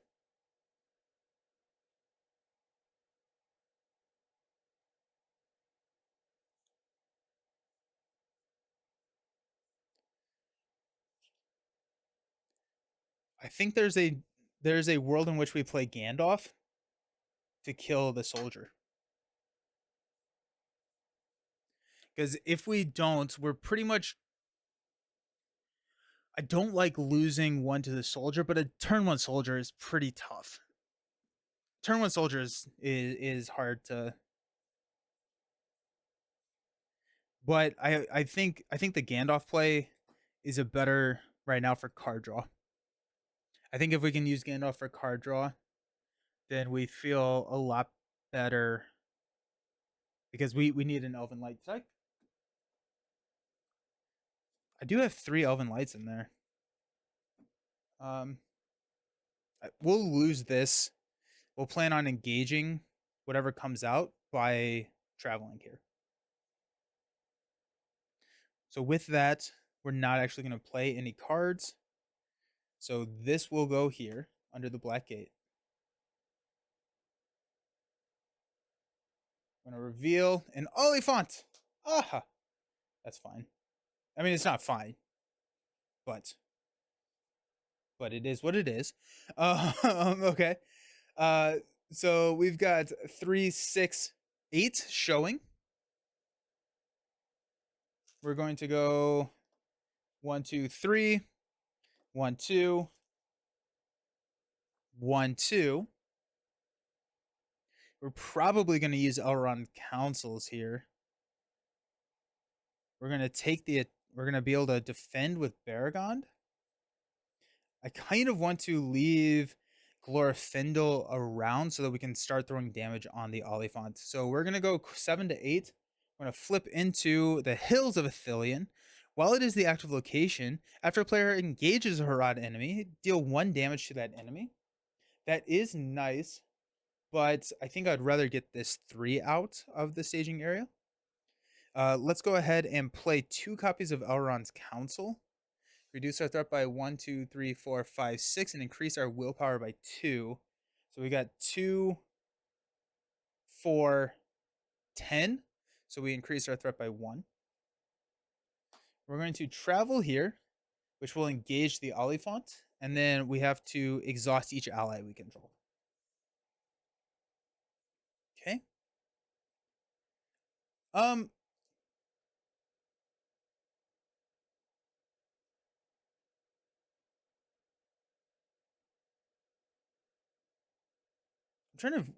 trying to think it. Do I want to not play Elrond's Council? Do I want to save Elrond's Council so that I can use it when I need to quest successfully? If I don't play it, it's +8 to my threat, which takes me to 32. I'm not going to play it. 1, 2, 3, 4, 5, 6, 7, 8. So we ended up questing for 7 to 10, 3. We increased by 3. Yeah, so I'm going to keep these because if we quest successfully, Leader of Men goes off. It can also help us push through a location. I think the ability to reduce our threat is pretty intense in our hand, so I don't mind taking a lot of threat right now. Okay. We're going to defend with Baragond to 6. No shadow effect. He does have 6 defense. Glorfindel is going to swing back for 5, which is the maximum amount of damage this Oliphant can take. Okay. We'll stand up.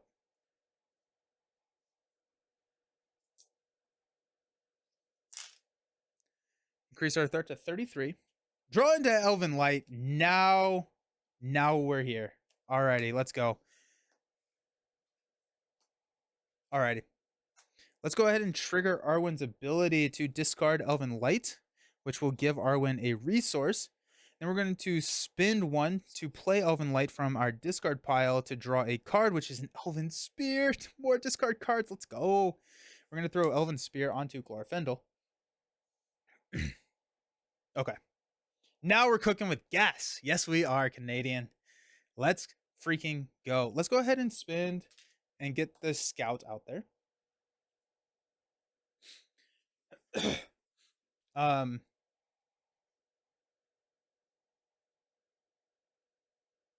Okay. Nice. Okay. Alrighty. That's nice. That's real nice right there. Yeah. Now we have Gandalf, which we can use for damage if we need them, which I think can be a lifesaver in this quest. We have a discard here. We have a discard here. And so, assuming that we don't flip an Oliphant, I guess let's go ahead and see what we got. It is an Archer. I am happy with the Archer draw. The Archer is actually a 0 threat because of this active location. So we're showing 3, 5, 0. So 5 total threat. We can engage the Archer. We can block with... I was going to say with Frodo. I was like, I don't know if I want to block with Frodo. I'm a little... We don't have an Unexpected Courage. We don't have another defense.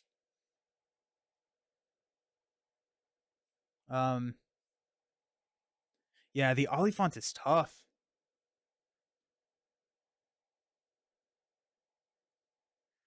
Okay. Let's go 3. 1, 2, 3. 1, 2. 1, 2. That's minimum. We're going 7. I want my steed.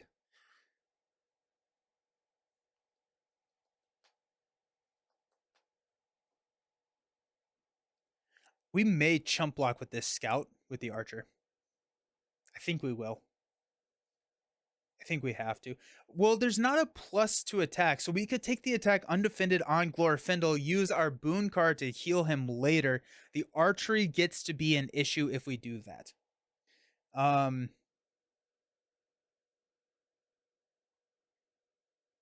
But then we can have the scout attack the archer, play Elven Light, and then Glorfindel can attack and play Elven Light again. Gotta help out for lunch, but definitely be watching this one back. Really like how this deck is working. Have fun. See ya. Okay. So I think we take that archer attack undefended. It is a risky play here early, but I think that's what we have to do. Okay, so we're going 7. We are showing 5. The most there is can be a +1, so just don't put archery on Glorfindel. I think that is the play. We've got a 2, the Athelian Woods. Well, it's the active location. He readies a character they control. The first player reveals the top card in counter deck to travel here. We're getting location bombarded yet again, but that's fine. I'd rather have locations than enemies with this deck. And so that is 3, 5, 7. We do not increase our threat, but what we will do is we'll play 1 copy of Elrond's Council to reduce our threat by 3. Go to 8. We place a progress here, but more importantly, we trigger that we successfully quested, which means that we get to add a resource here. Hey, Angus, how's it going? Okay. We got Archer. Read there. We're going to engage here. We'll pass out our shadow cards. We do have to put a damage somewhere. We're going to place that on... Let's go with Frodo. Okay. We'll take this attack undefended. 3. Put it under the Black Gate, or it makes an additional attack after this one. I think we have to put it under the Black Gate. I don't think that we can take another... We could throw it on Glorf. We could throw it on Baragon. That's tough. Shoot. Yeah, I think he goes under the black gate, unfortunately. I don't. Or we could. No, we could block with the scout. But then, if we block with the scout, we're just not putting damage on the Oliphant this round. It does get rid of him. Yeah, yeah, let's just do that. Okay. Ow. 3 damage on Glorfindel. I guess we could put it wherever, but that's Glorfindel's the only one it doesn't kill. We will defend with Baragon. The attack destroys the character. Does not. We're good there. We are going to... We don't have 2 targets to attack, so we'll go here. We'll discard Elven Light. We'll throw 3 more damage here because that's the maximum damage the Oliphant can take. We'll go ahead and spend 1 to play Elven Light from our hand to draw into a Feint. That would have been nice. But Feint next turn is really nice because Feint solves the issue of engaging a second enemy. It does mean that I have to deal with a second Oliphant. I think if I have a Unexpected Courage, we're good. I think Unexpected Courage is the answer to the Oliphant. So we do have a Gandalf that we can toss to the Oliphant. Okay.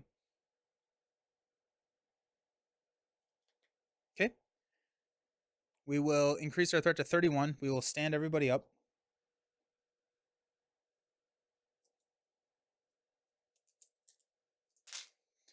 We will draw into Fellowship of the Ring.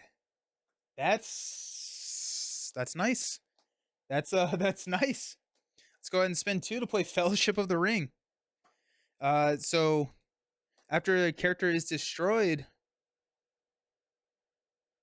discard Fellowship of the Ring. But that gives us all my heroes +1, or yeah, each hero gets +1 willpower. Especially since you have the spear, you can use Elven Light 3 times each phase if you really want more cards, yeah. We're going to discard Elven Light to give a resource to Arwen. And then we're going to play Elven Light from our discard pile to draw into a Hasty Stroke. That's nice. That's nice. I love it. I love it. Oh, nice. Okay. So we do have a Feint, which I think is the answer to whatever is coming out. I don't think we're dropping Gandalf. I don't think we are dropping Gandalf here. I think Gandalf is a play at this point. I think we have card draw. I think we have threat handled. So if we have Gandalf, he can snipe someone from the staging area during the planning phase before we lose them to the Black Gate. Let's go here. We're going to get a soldier after it engages you and makes an immediate attack. So what we will do is this will be what Gandalf snipes next round. So we will not engage here. We'll play Gandalf in the planning phase, deal 4 damage to this, and then we have a Gandalf next round. Yeah, okay. So we are showing 4, 8, 9. Let's quest. I want a Light of Valinor. Let's go 1, 2, 3, 4. 1, 2. 1, 2, 3. So that's 9. And that's what we're showing, right? Is 9? Oh, crap. We do have an Elrond's Council.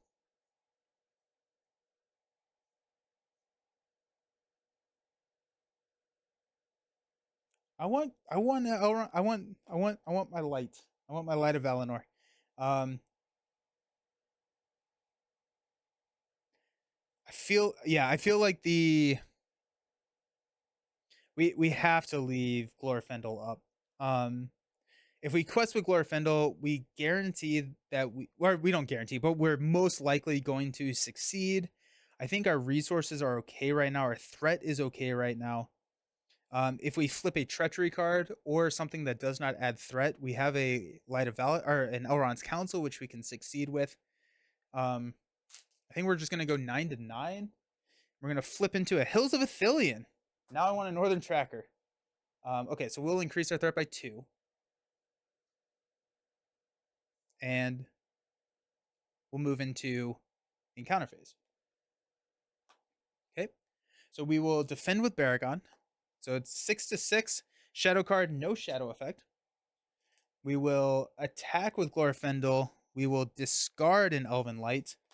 That will take out the Oliphant. We will spend one resource from Glorfindel to play Elven Light to draw into a Unexpected Courage. That solves a problem. That solves the Baragon problem of not being able to defend multiple times each round. So that's a good draw. That's a real good draw. This is starting to get a little scary, but we just need a Northern Tracker, and that starts to look a lot less scary. Let's go ahead and stand up. We'll increase our threat to 34. We will draw into a Westfold Outrider. Nice. Let's pass out some money.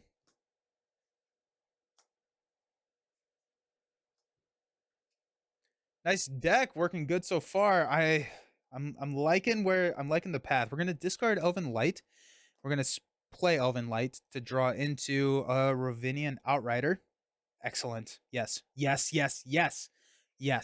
Okay. Let's play the Outrider. So after we commit to the quest, place one progress on a location in the staging area. If that location is not explored by this effect, give them +1. So that's going to be nice. Oops. Let's go ahead and spend 2 to play Unexpected Courage onto Baragon. And then we're going to spend 3, 4, 5 to play Gandalf, which will snipe this guy. 4 damage there. I'm going to say the deck sucks just in case the encounter deck is listening. Yes, thank you. I'm going to save the money here for the feint, or I guess like a Westfold Outrider is. Let's go ahead and drop the Westfold Outrider out. Okay. That was a lot of our money, but I think we're in a pretty good spot. Okay. We have a lot of archery soak now. Well, let's see what we got. We've got a archer. Perfect. Okay.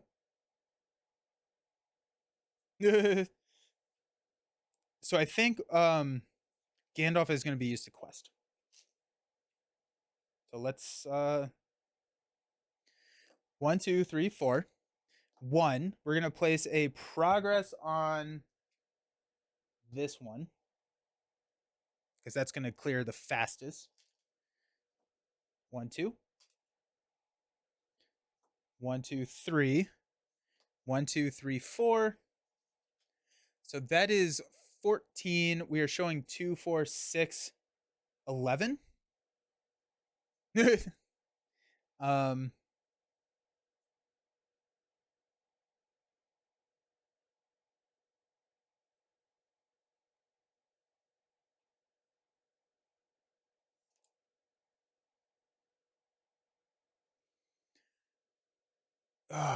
Okay.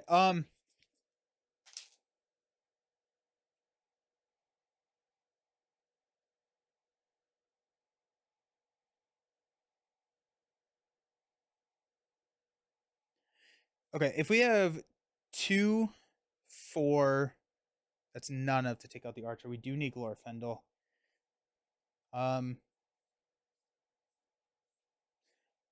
14, 6, 11. Only places 3 here, which takes it to 4. I'm a little afraid. Okay, let's just go for it. Got another Athelian Woods. I think we probably cancel that one. Or we're gonna get location locked, and we're gonna. We do have a lot of threat reduction in our hand, though.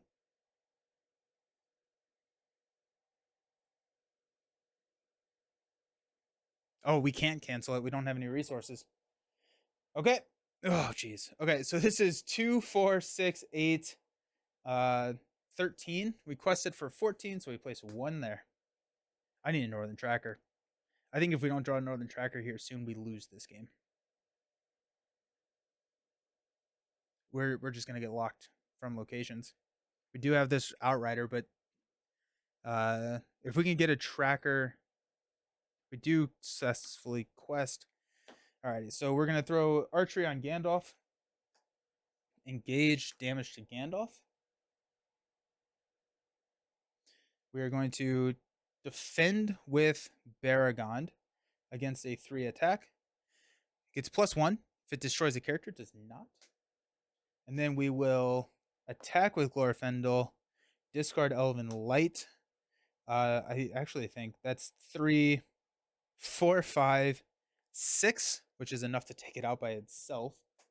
We will go ahead and spend and play Elven Light from our discard to draw into a Westfold Outrider. Okay. We'll increase our threat to 35. The saving grace that we do have is I think we have a lot of threat reduction. And so with the threat reduction, we can buy ourselves some time before we lose the game from this. Draw a card. Another Elven Spear. Threat already went up. Let's pass out money.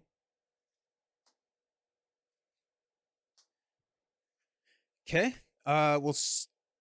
We'll discard a card, Elven Light, and then we'll play Elven Light with the resource that we get to draw a Test of Will. Uh-oh. Uh-oh. Let's go ahead and drop an Elven Spear on Arwen. And we can discard that one. We have a feint. We are in trouble. But I like the deck. I like the deck. I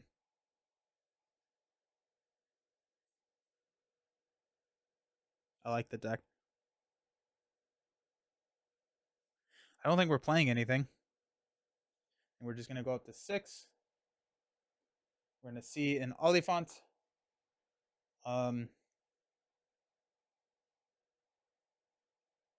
the end of the world. Honestly, the Oliphant is very easily handled now with the Unexpected Courage. Okay. Let's quest. 1. Place of progress there. That one's going to be gone next round, so that's nice. 1, 2, 3, 4. 1, 2. 1, 2, 3. That puts us at 10, and we're showing 2, 4, 6, 8, 12, or 10. 16. We're showing 16. We're getting dunked on, team. Not good. Not good. We do have a feint also with the Oliphant. Or I guess whatever. I'm wondering if we quest with Glorfindel here. Glorfindel at this point is reducing. If we quest with Glorfindel, we reduce our threat by 3. Oh, yeah, thank you. So that's actually, yeah, so that's up to 11. 11 showing 16. If we quest with Glorfindel, we go up to 15 out of 16.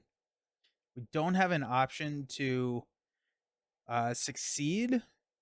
If we go with Baragond and Glorfindel, we could succeed, which would get us some money. But we don't get to play Elven Light again. I think we need to play Elven Light, so we're going to just keep Glorfindel up.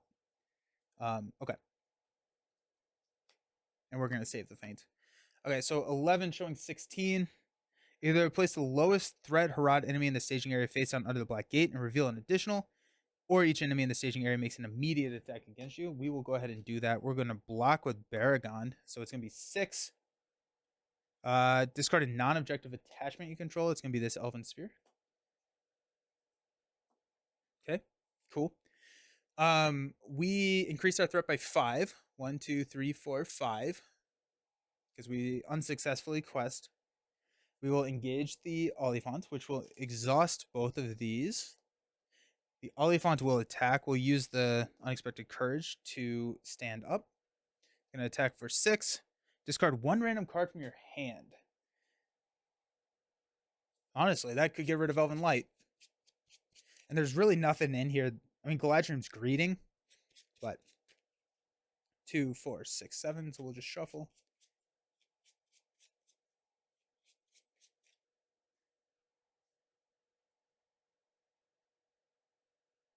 Holy cow! Yeah, I can always just discard for the spear. It's not. It doesn't have to be during an action. That's cool. Auron's Council is a little sad to see go, but that's fine. Holy cow, that's cool. So I could do this during the refresh phase. I could do this during the planning phase. That opens up a lot. That's really cool, Jared. I like having you around. Okay. We'll go ahead and discard Elven Light to get +1. And we will swing back, dealing the 3 necessary damage here to the Olifant.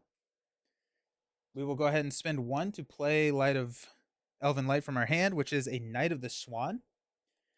During the refresh phase, I will go ahead and discard to give +1 attack, and we'll go ahead and spin to pull this back to our hand to draw into a brace. That's nice. Okay. The end of the round, we will increase our threat. We will stand up.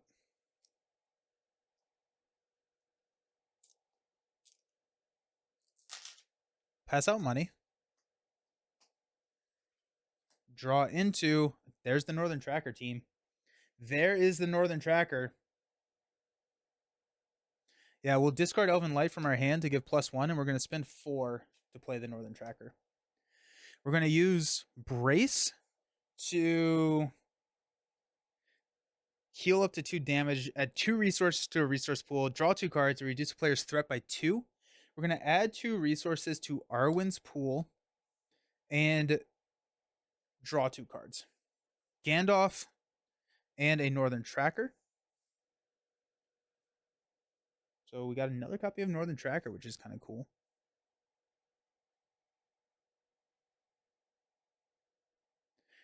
We have a Feint, we have a Test of Will, we have a Hasty Stroke, we have Galadriel's Greeting. What's nice here is that we are going to start clearing these real easily now. We can always just discard.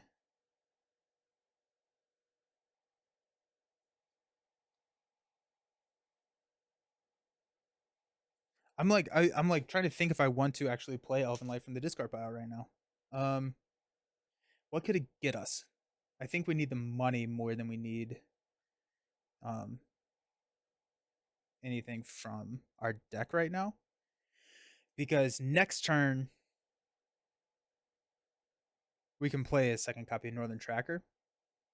And then the game really opens up. If we can survive. There is, I think, a line of play where we play Gandalf to reduce threat. I don't know if we're there yet though. Okay. Oh yeah, being able to just discard in during any phase, Jared, is awesome. That's really freaking cool. Cool. Let us move into planning.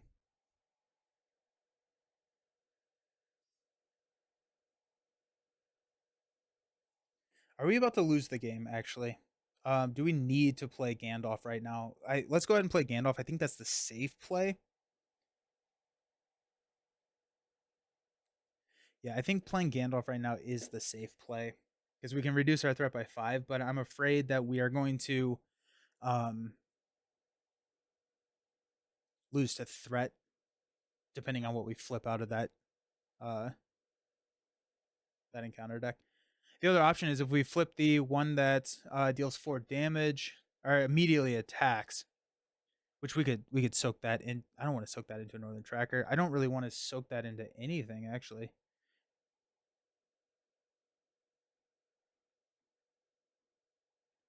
Okay.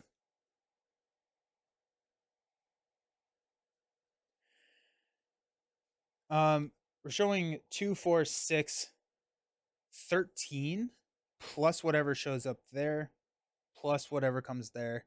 We can quest for 2, 3, 4, 5, 8, 12.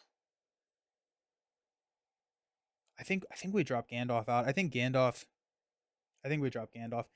And if we draw the thing that attacks twice, we can use Gandalf to defend rather than attack, which I think that there are 2 more in that deck. So let's go ahead and spend 2.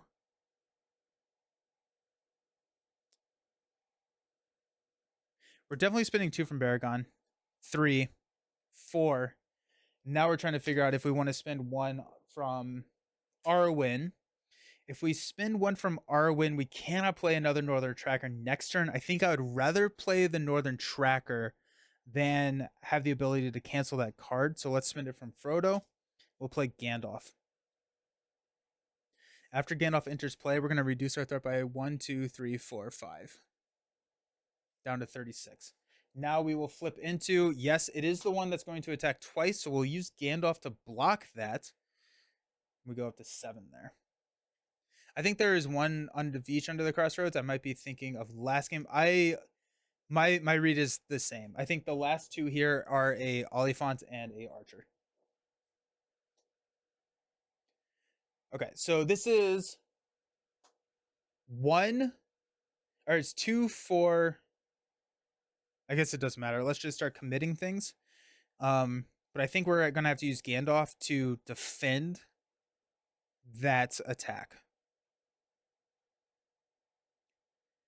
We could use somebody else to defend that attack. If we do that, we would lose Fellowship of the Ring. And I don't know. I mean, there's a line of play that states that we have enough willpower at this point that Fellowship of the Ring is not actually helping, especially since we don't have Light of Valinor. Let's start adding. Let's start adding up what we have. So we got 1, 2, 3, 4.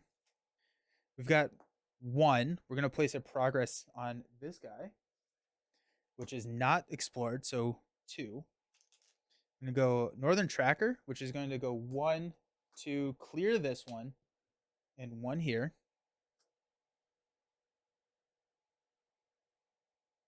Okay. Got 1, 2, 3. So that puts us at 10, 12. We've got 12, and we're showing 2, 4, 6, 7, 14. We're showing 14. I think we take the hit here. I think we take the hit. We have the 3 defense with Gandalf, with I think we're gonna increase our threat. We've got a Galadriel's Greeting. We've got oh, we also have a feint. We don't have any money. Never mind. Okay. Or are we okay with losing Fellowship of the Ring? We could be okay losing Fellowship of the Ring.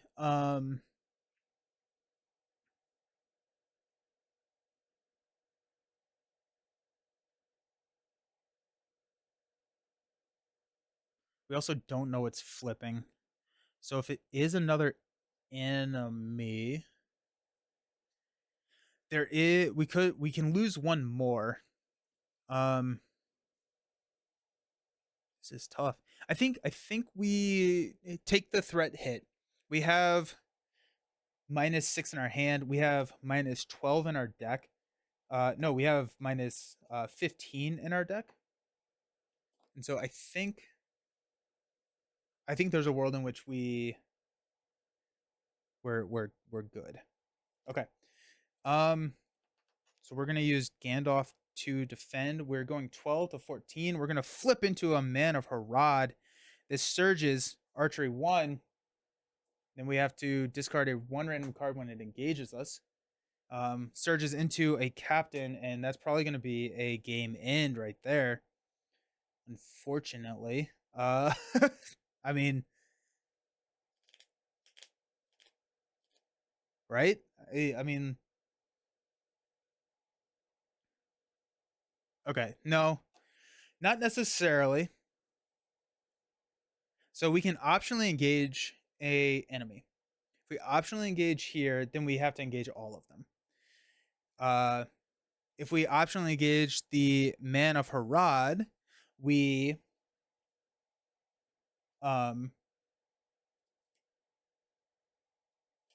We lose unless we discard Westfold Outrider and engage one of them, and we go up to 3. That's, I think, the play. I think we engage the Man of a Rod. Oh wait, no, we're raising our threat. We're engaging them all. Shoot, crap. That's probably a loss. Okay. So what are we showing? We're showing 2. No, we're showing 1, 4, 6, 8, 10, 17. We quested for 12. So that's going to raise our threat by 1, 2, 3, 4, 5, which will be 41, which means that we have to engage all of these, and I think that's a loss at that point. Yeah, because make an immediate attack. We'll defend against that one. No shadow effect. And we'll pass out shadow cards.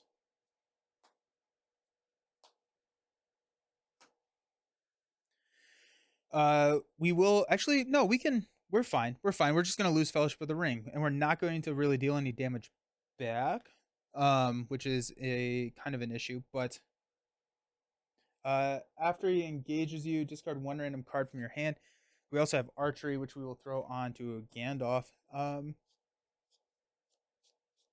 And they all have +1 attack. Okay. Always have the Rohan guys to engage. Yeah. Okay, discarding a random card, 2, 4, 6, 7. We're gonna get rid of Feint. Okay. We are going to block the Oliphant with this guy. It's gonna be 6. Discard a non-objective attachment you control. That is going to be the shadow effect happens first, right? The shadow effect immediately happens. We're gonna discard the Fellowship of the Ring. Damage is dealt. This guy leaves play, and we no longer have to discard Fellowship of the Ring. Cool. We're gonna block the captain of 5 attack here with Gandalf. Discard 1 random card from your hand. Pro play.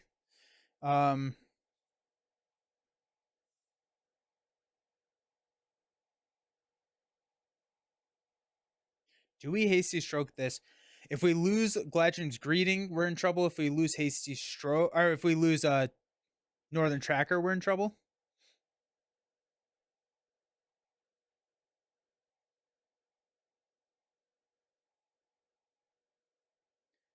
But we can't play Northern Tracker. I think we have to risk it. So we'll discard a random card. Northern Tracker, shoot. Okay. Gandalf takes a damage. We will defend with Baragon on this attack for 5. No shadow effect. And then we will defend with the Outrider here for 4. Either place the attacking enemy under the black gate, or it makes an additional attack after this one.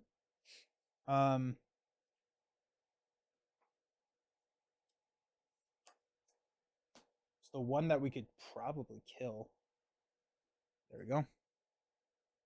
Oh, we have a hasty stroke. I'm gonna hasty stroke that since we don't have a Northern Tracker.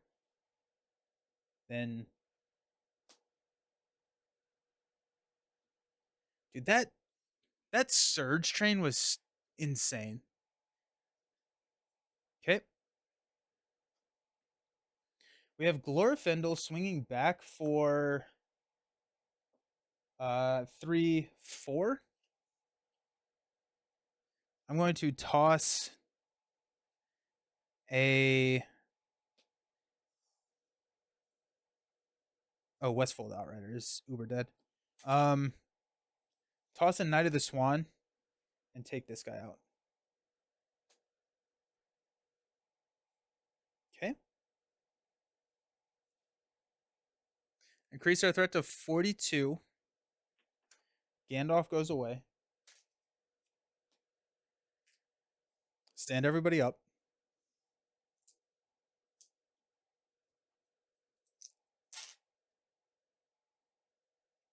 We will draw into another Unexpected Courage, which not the worst thing to play.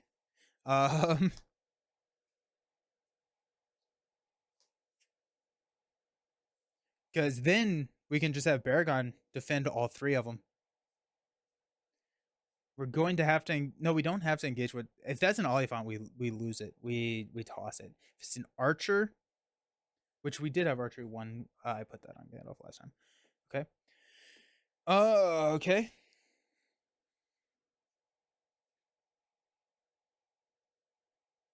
The nice thing is that we are clearing this, and next round we won't have any locations in the staging area. We're at 42 threats. I think the play here is to play Elven Light. Return that to our hand. We'll draw into a Swordsman. We'll discard Elven Light to give Arwen her money back. Swordsman, I don't think is this turn. I think that's a next turn play. I think I need 3 defense from Baragon. Yeah.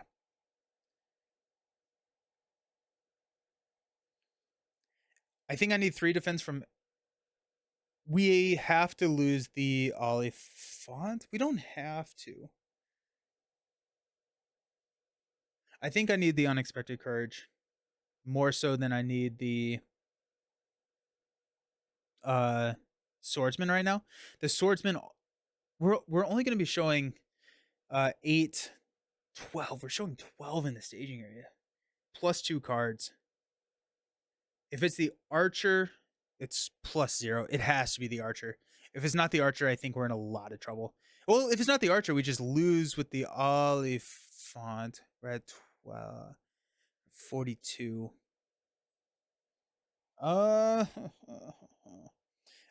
Next turn, we do have the option. We're going to play Unexpected Courage here. We do have the option to discard a card to get Arwen another resource, and we can play Galadriel's Greeting. Okay. Okay. It is the Archer. That's pretty big for us, actually. That's really big for us.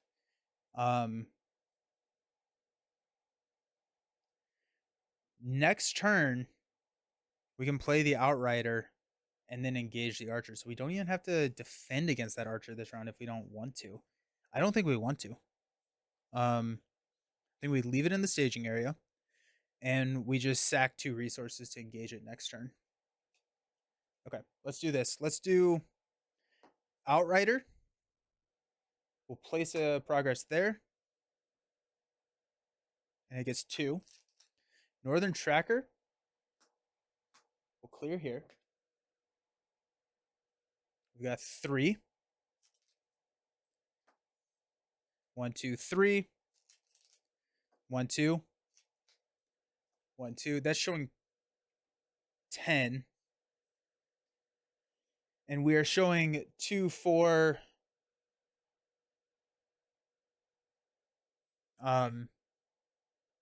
12. We're showing 12. So we're not going to lose this round. I think we need to. Well, there's no reason. I think we need to use Baragon to attack. Or Glorfindel to attack. We have to start damaging this Oliphant. We have to kill the soldier.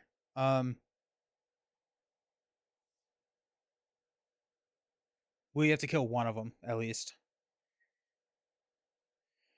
So we have 3, 4. So we would have to discard 3 cards to kill it. But if we don't,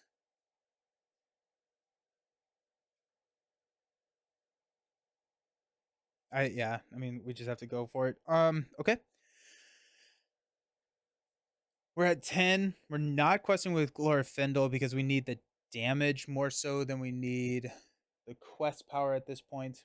I'm going to flip into play this the lowest attack Harad enemy engaged with you face down, or reveal the top face down card from under the crossroads and put it into play engaged with you.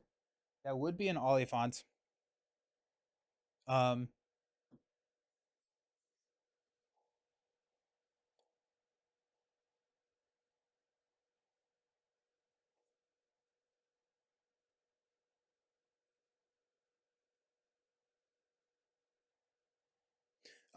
we're gonna do it. We're gonna put this guy under the black gate.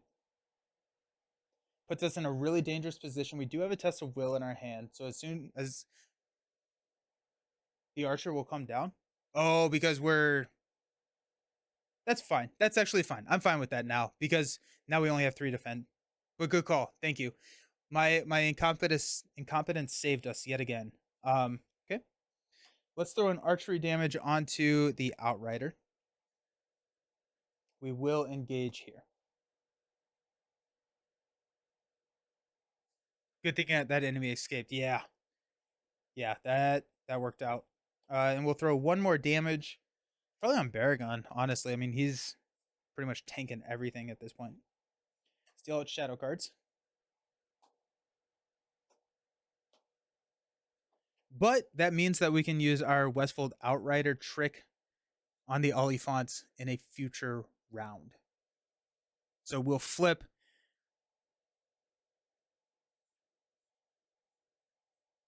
Yeah. So that's actually fine. Okay. Let's go ahead and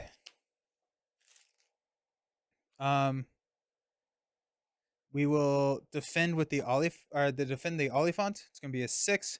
No shadow effect. Nice. We will defend the 4 attack. No shadow effect. Nice. And we will defend here 3. The attack destroys a character. It does not. That's nice. Okay. So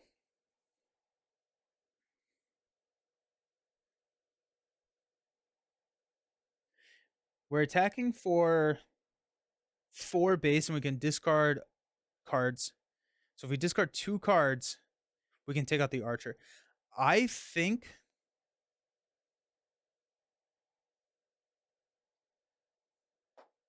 we attack, discard the swordsman, throw 3 damage on the Oliphant. Then we don't. The Oliphant is destroyed next turn. Now with the Test of Will and Frodo, there's very few reveals that end the game. Yeah. But I think we're going to have to. The other play would be the Outrider.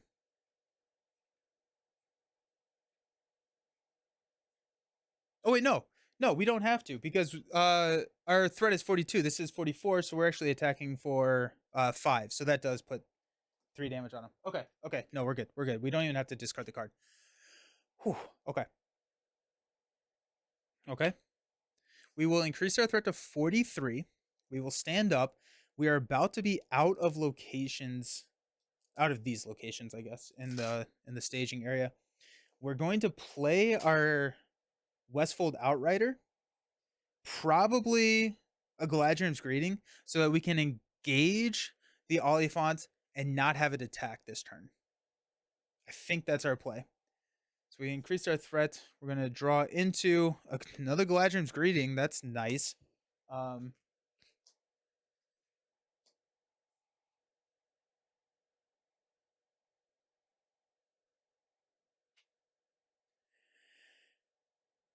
Do we...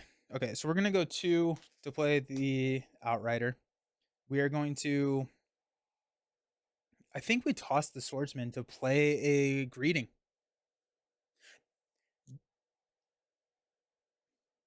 We can also see...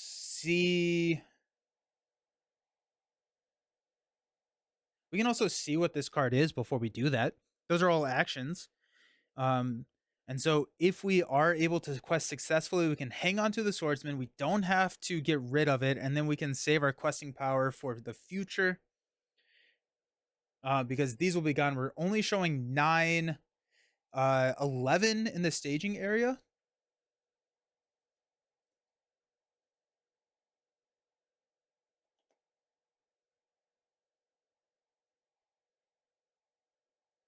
Showing 11 in the staging area. I also like that play because it retains a resource for us to play Test of Will. So if we hang out and we wait to see what happens, we can either play Galadriel's or a Test of Will by discarding cards with Arwen. The other route that we could do, which is kind of interesting, is to play a swordsman. Now, if we play a swordsman, we add 4 quest power to the total quest power,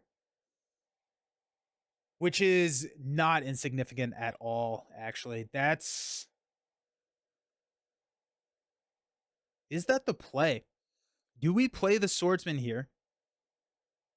We probably then discard Galadriel's greeting so that we have a money for a Test of Will.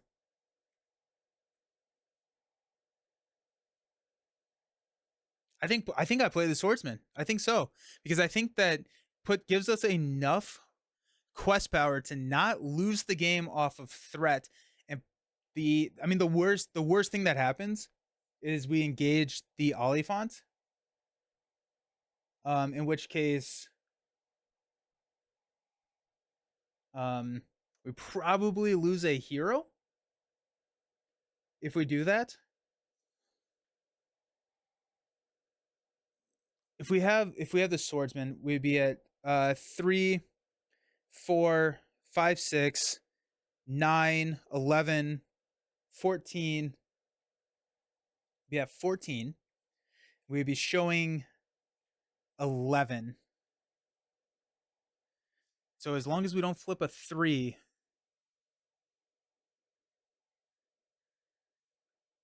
I think playing the swordsman gives us the best chances of winning. I don't think it guarantees us not losing this round. Um,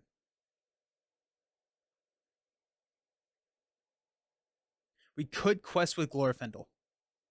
I think we quest with Glorfindel as well. No, that puts us at 44. We can't do that. No, man, I really should have put Light of Valinor. I think 3x Light of Valinor in that deck is probably worth it. How many captains have we seen? There's one. There's a captain.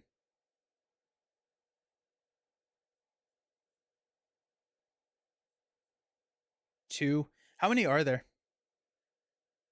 Actually, I think 3. I've seen all 3. There's not more than 3 because one of them's under here.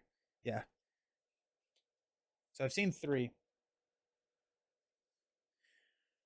There's 3. Okay, so we don't see a captain. Do we see a... How many Man of Harads are there? Are there 3 of them? 2, 3. Yeah, so we've seen... We're not flipping into a enemy. There are 4 threat locations, right? Which... There's one of them. There's 2 of them. Okay. I think we play the swordsman. There's 4 Men of Harad, so we do have one of them in there.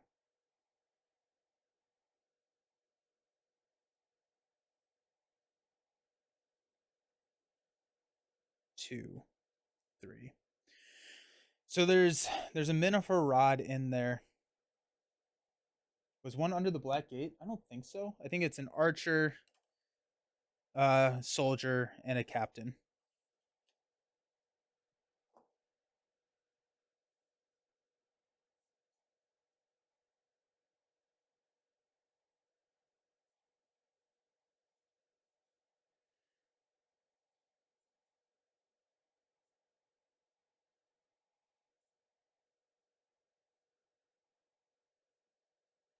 Let's just do it. I mean, like, we're gonna go to play the swordsman. We're gonna discard Galadriel's greeting to get 1 money here for Arwen.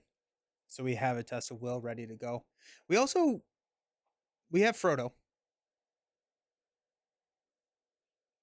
So I think we have a fairly decent chance here. Yeah. Go to 3, get our Oliphant. Okay. Let's quest. We're gonna go 1, place a progress here. So that gives me 2. 1, 2. I'm going to go 1, clears these.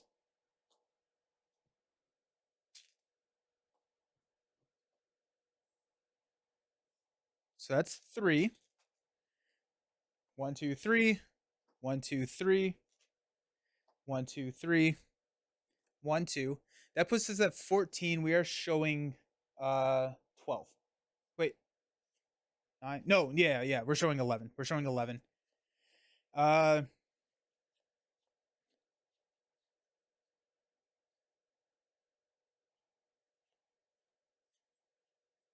Yeah, I don't think. Yeah, we definitely don't quest with Glorfindel because then we have to engage. We're gonna flip into a man. We're going to exhaust the One Ring, shuffle this back in, and try again. Shuffling it into a deck of 4 cards. So hopefully that's fine. Flip into a either place the lowest threat enemy Harad enemy in the staging area face down, or each enemy in the staging area makes an immediate attack against you. That's why we did this. Test of Will cancels that card. Okay. So we have 14. We're showing 11. So we place 3 progress here.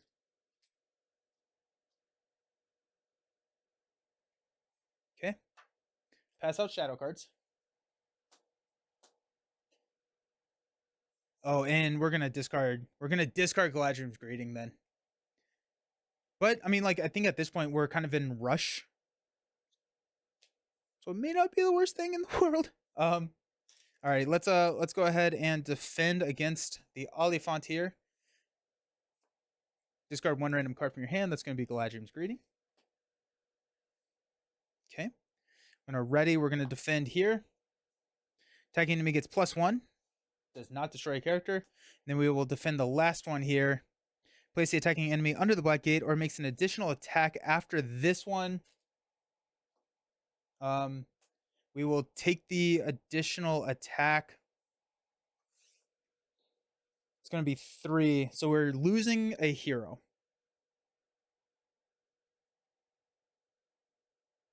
Which has campaign implications. You still have a lot of progress to place on the quest. Yeah, I think we lose. That's sad.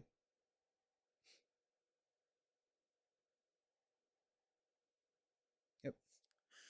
Alrighty, we're at 3 hours. I think I have one more game in me today.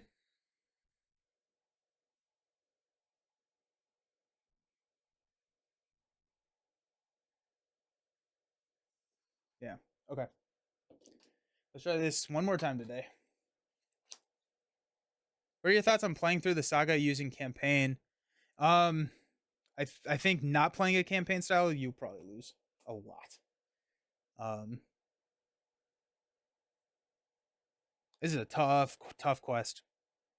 Are you playing solo? Oh, that's so frustrating. I thought we had it.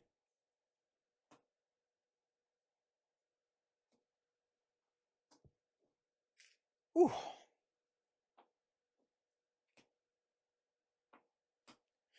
The deck does feel like it's on the right track. I think we have to cut something and add a Light of Valinor back in. I think the game changes with a Light of Valinor. Here, right? Like if we had a Light of Valinor, we would have probably won that game. So let's. It's 54 cards.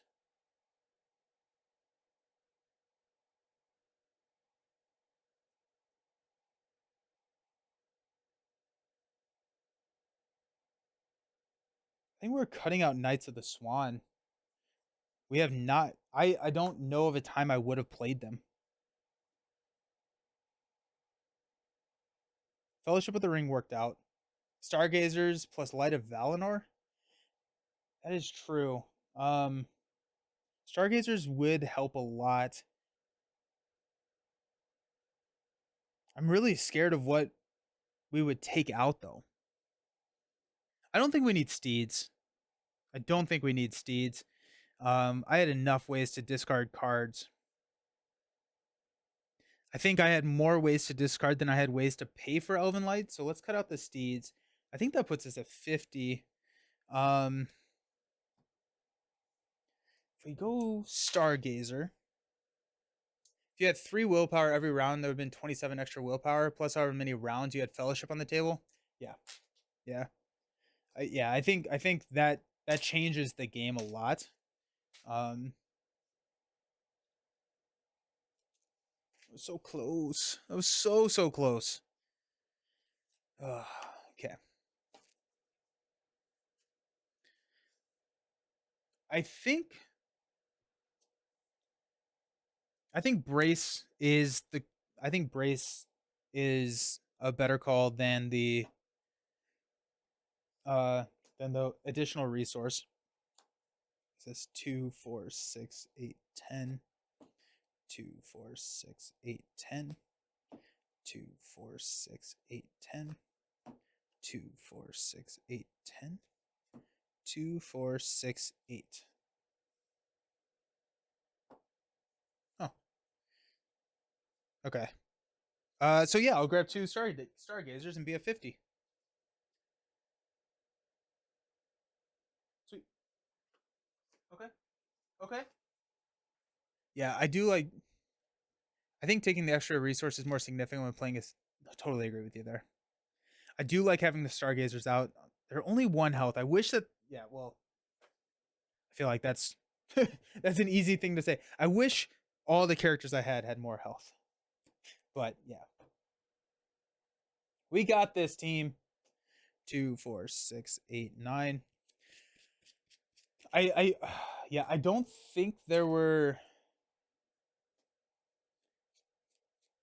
there any issues in gameplay with that last game. I don't know. I don't know. I'm trying to think if there was anything that I should have played differently.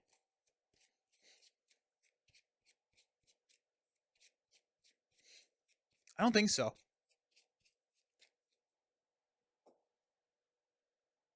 So here we are. It seemed like a clean game. Like I really do think that one. I mean, like there may have been a path in which I had played a game where that could have resulted in a victory. I think that I don't know, but what I'm trying to say is I don't know if there was a blunder that lost me the game or that put me behind in tempo. I think it was just kind of how it was. Hey, Hey, John, how's it going? Yeah, so I think good evening. Hey, Dayton. How you doing? Daytona Kane. I saw Dayton. I'm near Dayton, and that's why I associated it with Dayton. Okay. Y'all are here for the most epic game of Lord of the Rings this stream has ever seen. That's what we're gonna do.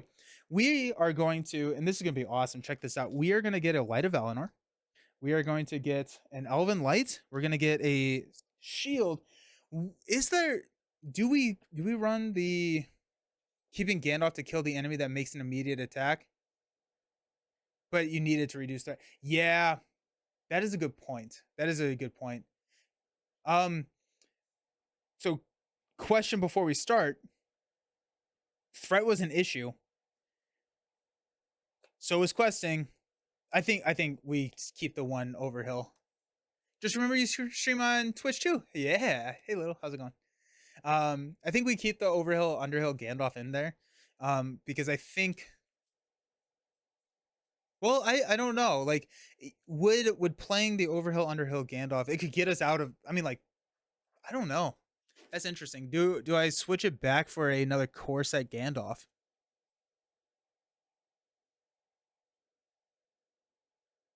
I may do that. I may switch it back to a core set Gandalf because we didn't lose the threat, but we would have lost the threat. So the Gandalf can snipe things, reduce threats, and we don't have to raise our threat.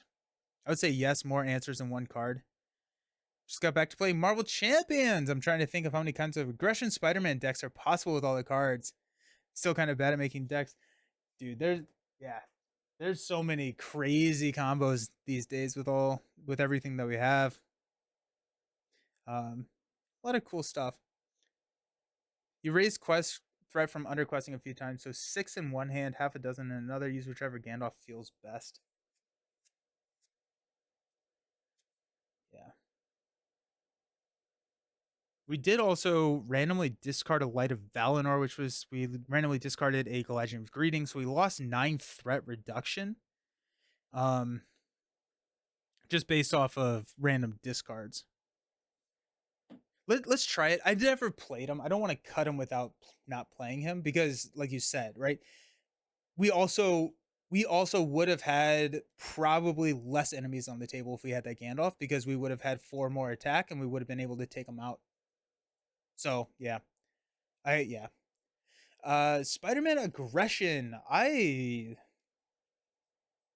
would try running like I think a Psylocke centered Professor X to flip down and utilize his alter ego a lot would be pretty fun. Nelson, quick question. At what days and times do you play Arkham? Your channel got me into LCGs and recently got the core set. Sick. Nice. It changes up a little bit. The standard time right now in the campaign that I'm playing with Meg is Wednesdays at 2. This week it's Wednesdays at 10 a.m. This is all Eastern time. I saw Villain Theory saying aggression Spidey is least performing aspect. I would think so. I mean, Spider-Man, I would say so for solo play. The other thing that you could do, depending on who you're facing, Spider-Man doesn't have the best answers to minions, and so you could like throw in like cards like 1x1, Hall of Heroes, things that can help and benefit you from like taking out minions to kind of shore up that weakness on him. We got Unexpected Courage, Elrond's Council, Stargazer, Test of Will, Light of Valinor, and a Scout. I mean, yeah, we're keeping this hand, right? Like, we don't have an Elven Light, but we have a Light of Valinor. We have an Unexpected Courage. Yeah. Draw into a shield. Yes. Yes. Yes. Right now I'm doing the earlier villain, so I play some events that deal 8 damage or something. I won through rushing. Yeah. Yeah. His swinging web kicker is awesome. Alrighty. 4 out of 5 ain't bad. And yeah. And we got Stargazer, which can get it for us if we need it. Yeah, let's play a shield. Let's play Light of Eleanor. Let's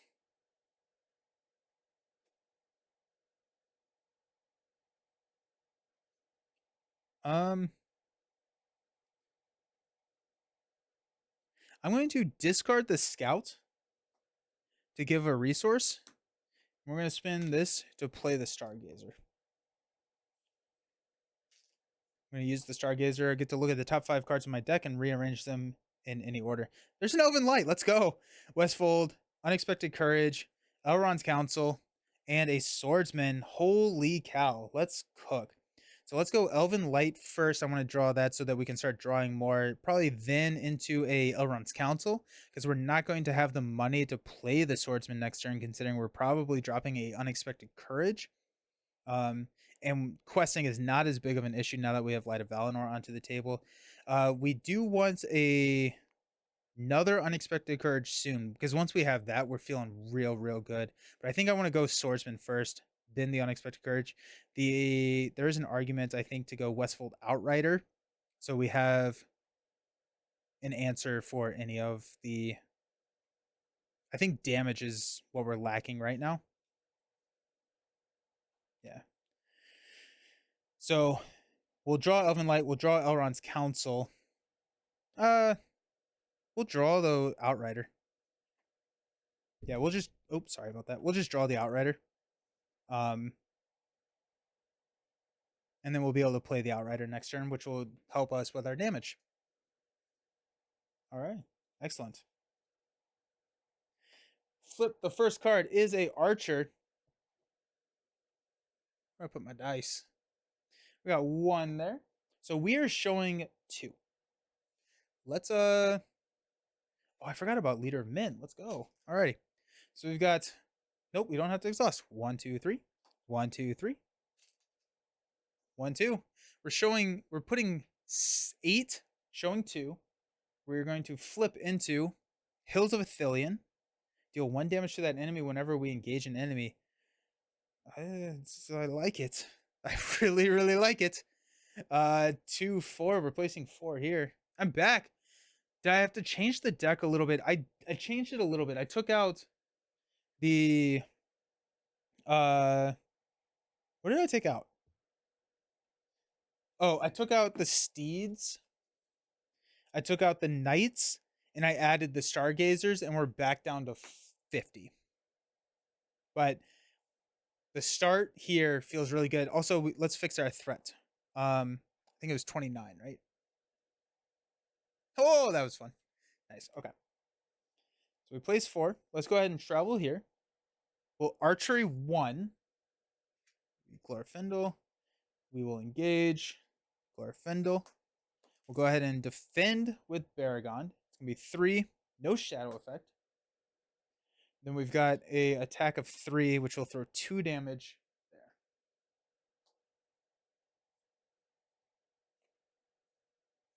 Okay. We will increase our threat. We will draw Elven Light. We will pass. Oh, wait. We also need a money for questing successfully with Arwen. Heck yeah, let's go.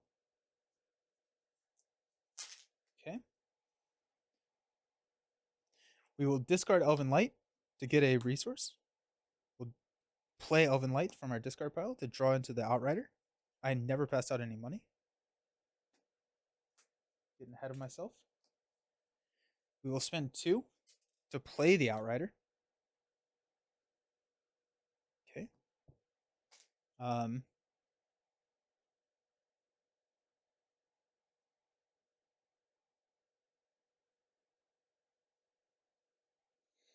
And we'll drop 2 to play the Unexpected Courage on Baragon there. Don't forget the damage from the location. Thank you so very much. Sweet. Yep. Yep. Alrighty. Yep. 2. An Oliphant. Cool. I mean, like, honestly, we can take it.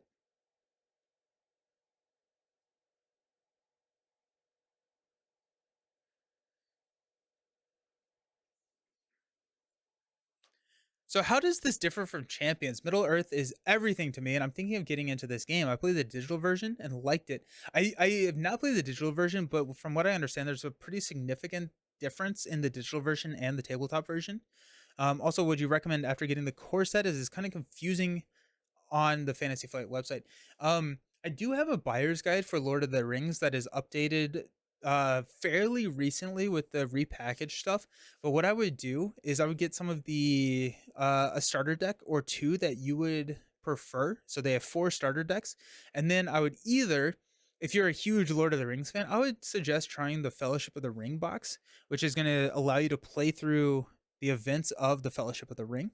That's what I would go. The digital version, it's much simpler than the card game, and the main gameplay loop is different. Okay, cool. Yeah, I hadn't played it, but I had heard something along those lines.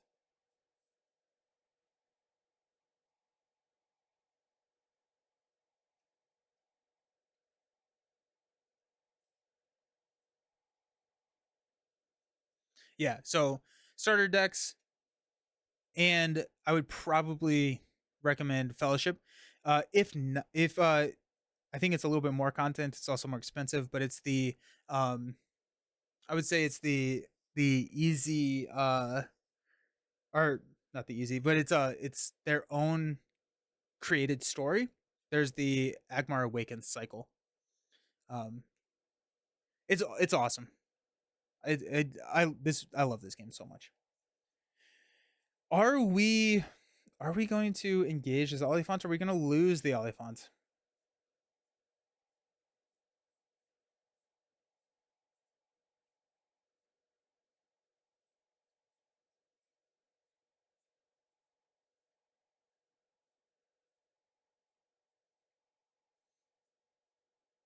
What's the difference between Saga and Hero expansions? So Saga expansions repackaged 2 deluxe box. The Saga expansions, there's there are two types of packaging. There's the legacy packaging, and then they're repackaging everything that I consider and I call the nomenclature on this channel that I use is um, the repackaged content. So two old Saga boxes are repackaged into one repackaged Saga box. The hero, and that comes with 6 quest and hero cards. The campaign expansions are paired with a hero expansion. So like Agmar Awakens comes in 2 boxes. That is one big campaign which gives you all of the encounters as well as all of the cards that comes in the hero box. So that's the campaign versus the hero.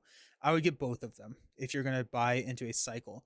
The change there is how they used to package this. They would do a deluxe expansion and then 6 individual expansions that each one, the deluxe expansion had, I think, 2 or 3 quests in it. I think it was 3 quests in it.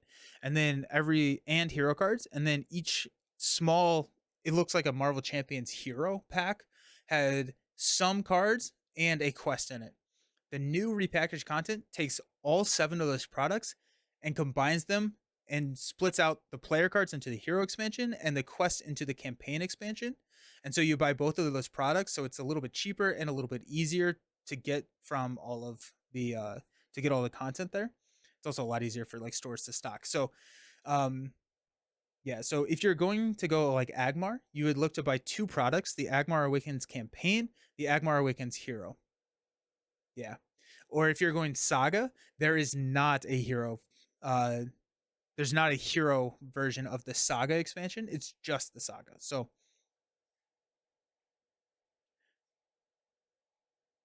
the other thing that we could do is we could just engage the I don't want to discard the Western Outrider actually.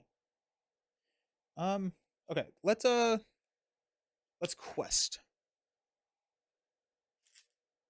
We got 1, 2, 3. That's so freaking nice to have that. 1, 2, 3. 1, 2. So that's showing 8. And we are showing 5. Let's go ahead and flip here. Each player either returns an enemy engaged with them to the staging area or searches the encounter deck for a Harad enemy and puts it into play engaged with them. Let's go ahead and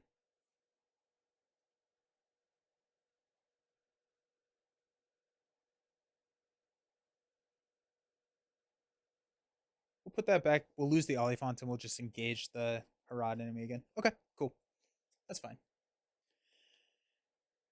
So that goes back. So this is 2, 5, 6. We quested for 8. We'll place 2 here. We get a money onto Arwen.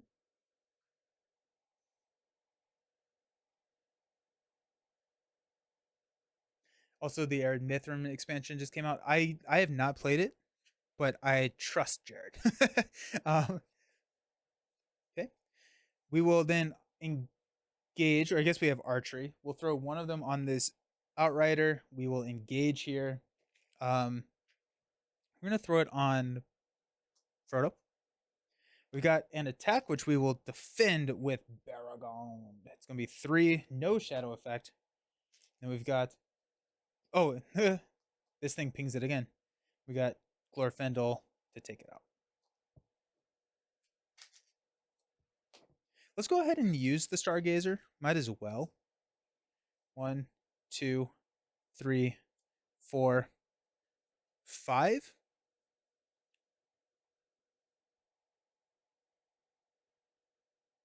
I think we go with the Swordsman. It would be nice to have a feint. It would actually, let's go.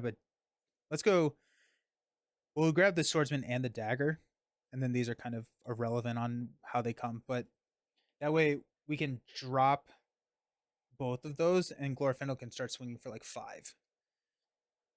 Yeah. Okay. Then we'll stand up, increase our threat to 31. Cool. Draw the Swordsman. Let's pass out some money.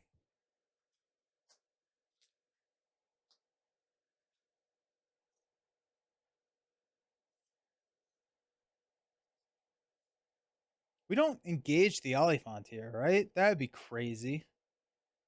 No, we definitely don't, because I think we just lose this Oliphant and we deal with the consequences later. Seems reasonable, right?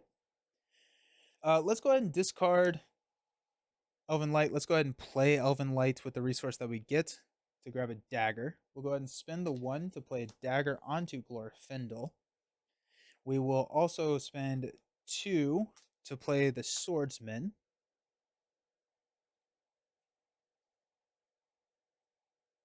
We do have a Test of Will. We have a lot of Frodo.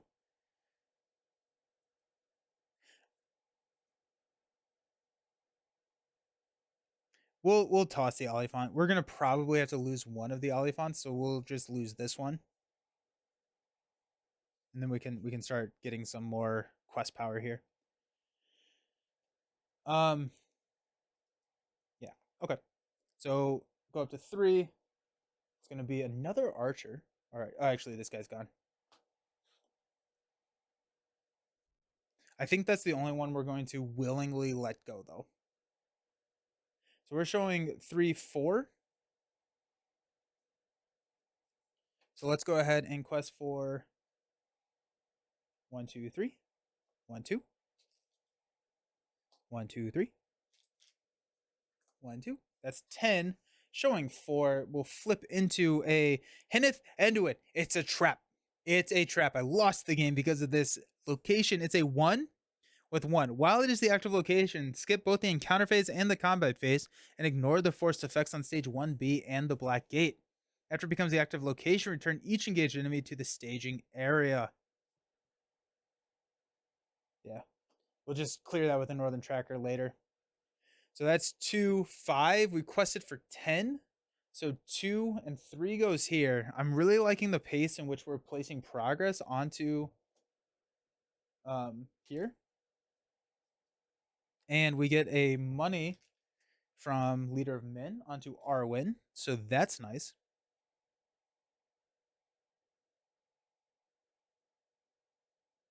Okay. We will archery onto Baragon. We will engage the archer here. Throw 1 onto Glorfindel. We will defend the attack with Baragon. Place it under the Black Gate, or it makes an additional attack. We'll have it make an additional attack. We'll defend with Baragon again. If this attack destroys the character, it does not. And then we've got a attack of 5, 7, which will take this out. Let's go Stargazer to look at the top 5 cards. There's 2 feints. There's another Test of Will. I think at this point we can get a feint into our hand. We don't have anything that we're doing with red resources. So we got a feint. I'm going to miss Saga once I'm done with 2 Towers revised. Any guesses when Return of the King? I would assume soon, right? Like, I think based on the timeline, we're looking at... Was there there wasn't even an announcement yet, right? Let's go ahead and get the Unexpected Courage and the feint, and we'll stand up.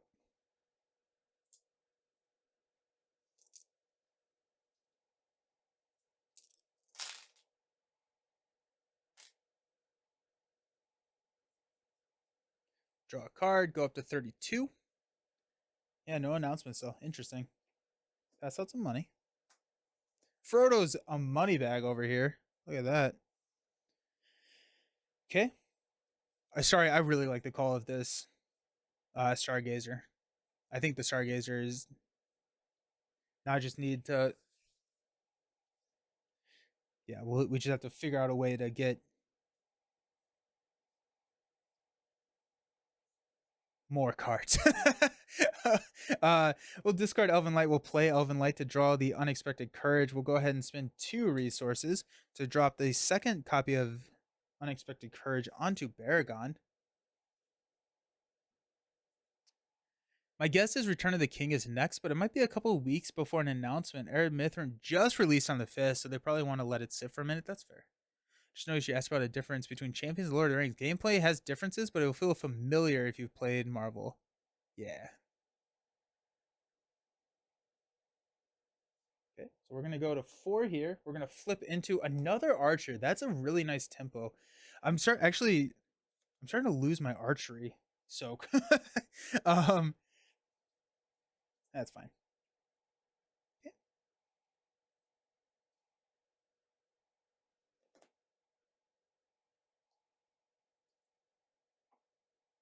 Okay.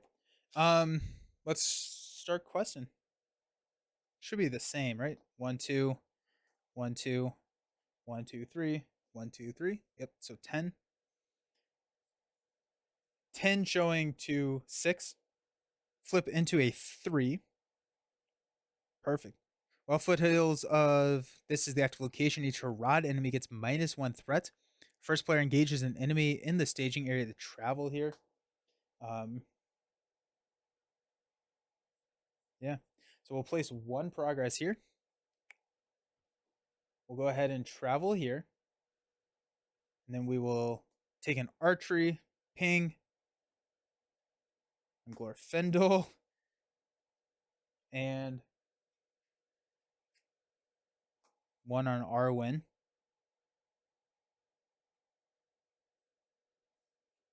We will defend. Oh, we also need a money from Leader of Men. We will defend here. Discard 1 random card from your hand. Oh, that's sad. Hopefully it's Elven Light. Oh, we got 4, so we can roll a dice.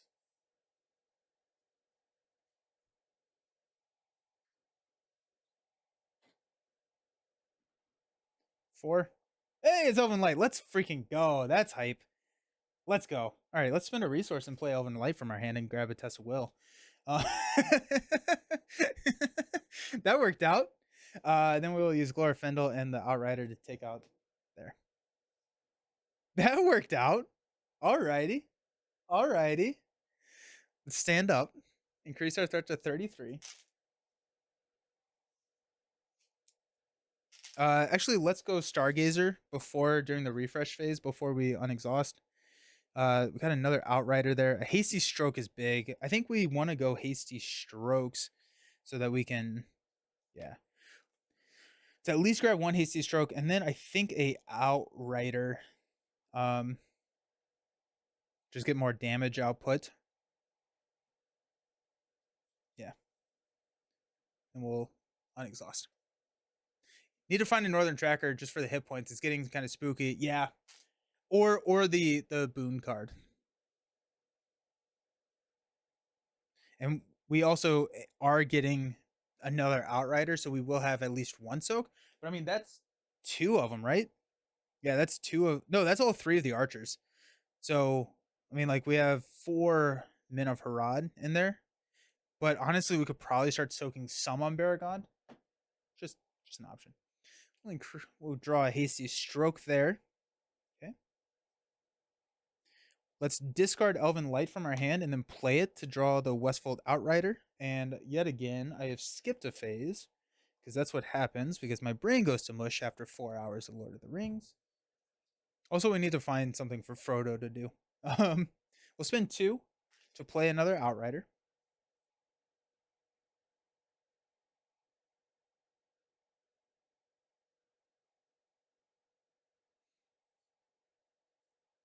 All right. Sorry about that. Okay. We're gonna go to 5 here. I'm gonna flip into. Okay, that's fine.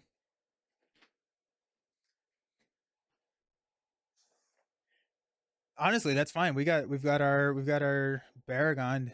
We got our Voltron Baragon. Okay. So this is 1, 2, 7.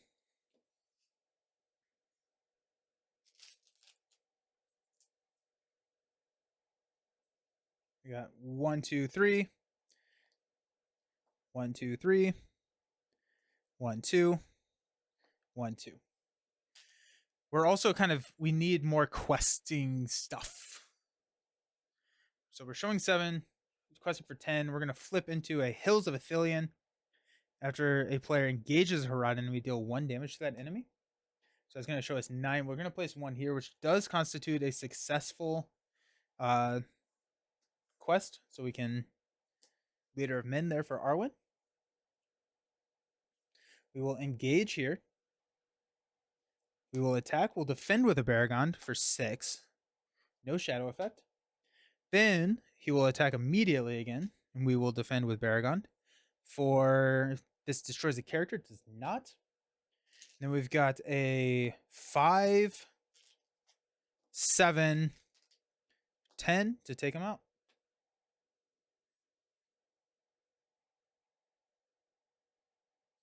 Before we're ready, we will Stargazer.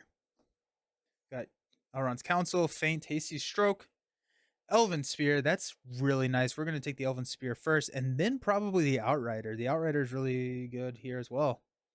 Yeah, nice. Let's stand up. We'll increase our threat to 34. Okay.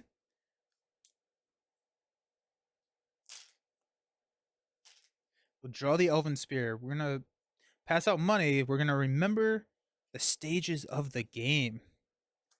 I need a Gandalf to dump some of these resources on. Let's toss Elven Light and play Elven Light to draw the Outrider. We're going to play the Elven Spear. We're going to discard Elven Light to give him +1 attack until the end of the planning phase. And let's go ahead and spend 1 to play Elven Light to grab Elrond's Counsel. Let's go 2, 3 to play the Outrider.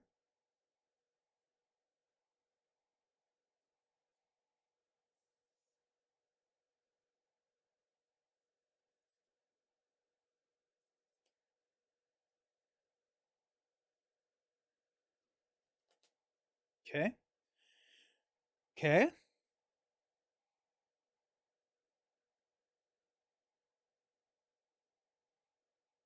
I like my hand.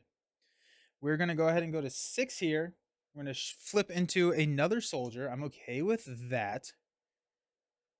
Okay. Let's go ahead and discard Elven Light to give Glorfindel +1 attack this phase, and then we'll play Elven Light from the... Actually, before we do any of that, I'm going to Stargazer. We got Hasty Stroke, Feint, Hasty Stroke, Elven Light, and a Light of Valinor. We'll bury the Light of Valinor. We have a Hasty Stroke in our hand. A random discard, which would only come from an attack. I think we go Elven Light here. And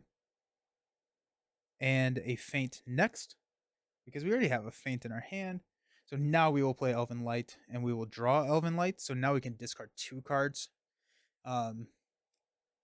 which will cycle us to those Northern Trackers faster, but also for Elven Spear, it can pump us up to what we would call a stupid amount of attack. That's how it's described. Okay, we are showing 6, 7, 9, 10. We're showing 10. Let's go 1, 2, 3. 1, 2, 3.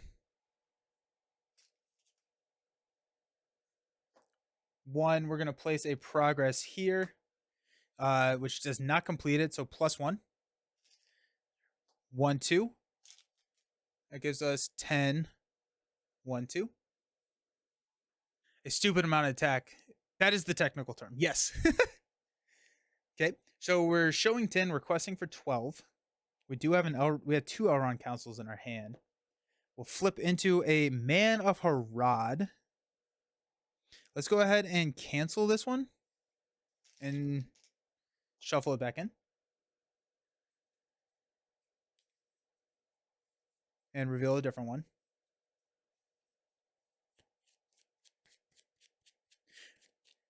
The main reason is we wouldn't be able to engage both of them. We would have to get rid of an Outrider. And I don't want to have to deal with that. We're going to flip into either place the lowest threat enemy, Harad enemy in the staging area face down under the black gate and reveal an additional encounter card, or each enemy in the staging area makes an immediate attack. Oh no, my camera. Oh my my fan's not on. I'll be right back. I'm gonna fix it real quick. Cool. Okay. Darkness won. No. The encounter deck couldn't win this time, so Sauron had to attack the camera. Yes. Um. Oh, he's making an immediate attack. That's where we were. So we're gonna defend with Baragon. It's gonna be 4. It's +1, so we're fine with that. All right. And then we have, what did I say? This is 1, 2, 4, 10. We quested for 12, so 2 goes here. That is a successful quest, so we're gonna pump money into here. That's nice.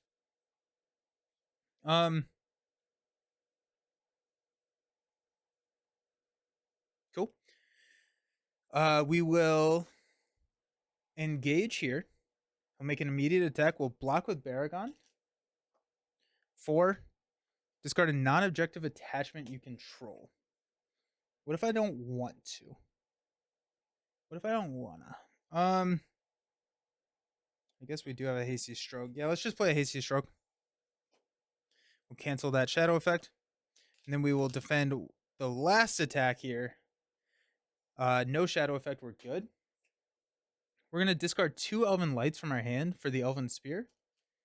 We're going to attack for 3, 5, 7. Not enough. 9. There we go. Take him out. Okay.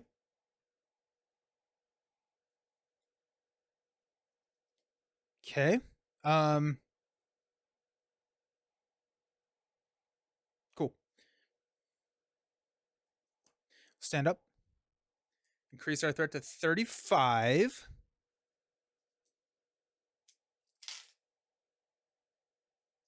Okay. Okay. Draw a feint. Pass out money.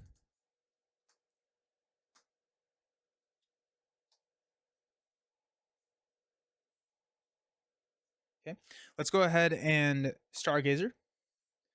Got a Hasty Stroke, Light of Valinor. Northern Tracker, there it is. And a Swordsman. Those are both huge. I think I want to go Hasty Stroke and... Because, like, what can we play this round? That just... Yeah, it just drew a feint, right? Yeah. So I can draw 2 cards if I pay 2 money, which means that I could play a Swordsman, but not a Northern Tracker. So let's go Hasty Stroke, Swordsman, Northern Tracker. That's going to be a money to hang on to for Hasty Stroke, and we can drop a Northern Tracker next turn. Hit points are still kind of an issue, but we have a couple of soaks that we can quickly fix if needed. But I do want the Hasty Stroke. So let's spend 2 money to play Elven Light to draw 2 cards. And we're going to discard Elven Light to give us +1 money. So we could have played the Northern Tracker, but I'm bad at math. Mainly I forgot this action. But I think I still like this because it gives us the Hasty Stroke. So let's go ahead and spend 2 to play another Swordsman. That's +4 questing power, which is huge.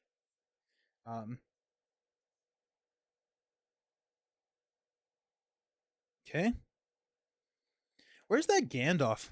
Frodo needs to spend some money. We have feints that we can use.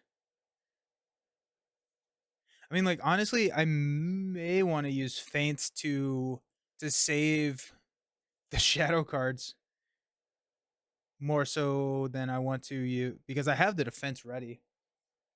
It's kind of interesting. All right, we're already at 7 cards from out from under the black or the crossroads. We do have 2 Oliphants coming, which is scary. There's one of them. That's fine. Honestly, that's pretty fine. I think we want to try and take care of them pretty quickly. I lied. We're saving the feints for the Oliphants. Okay.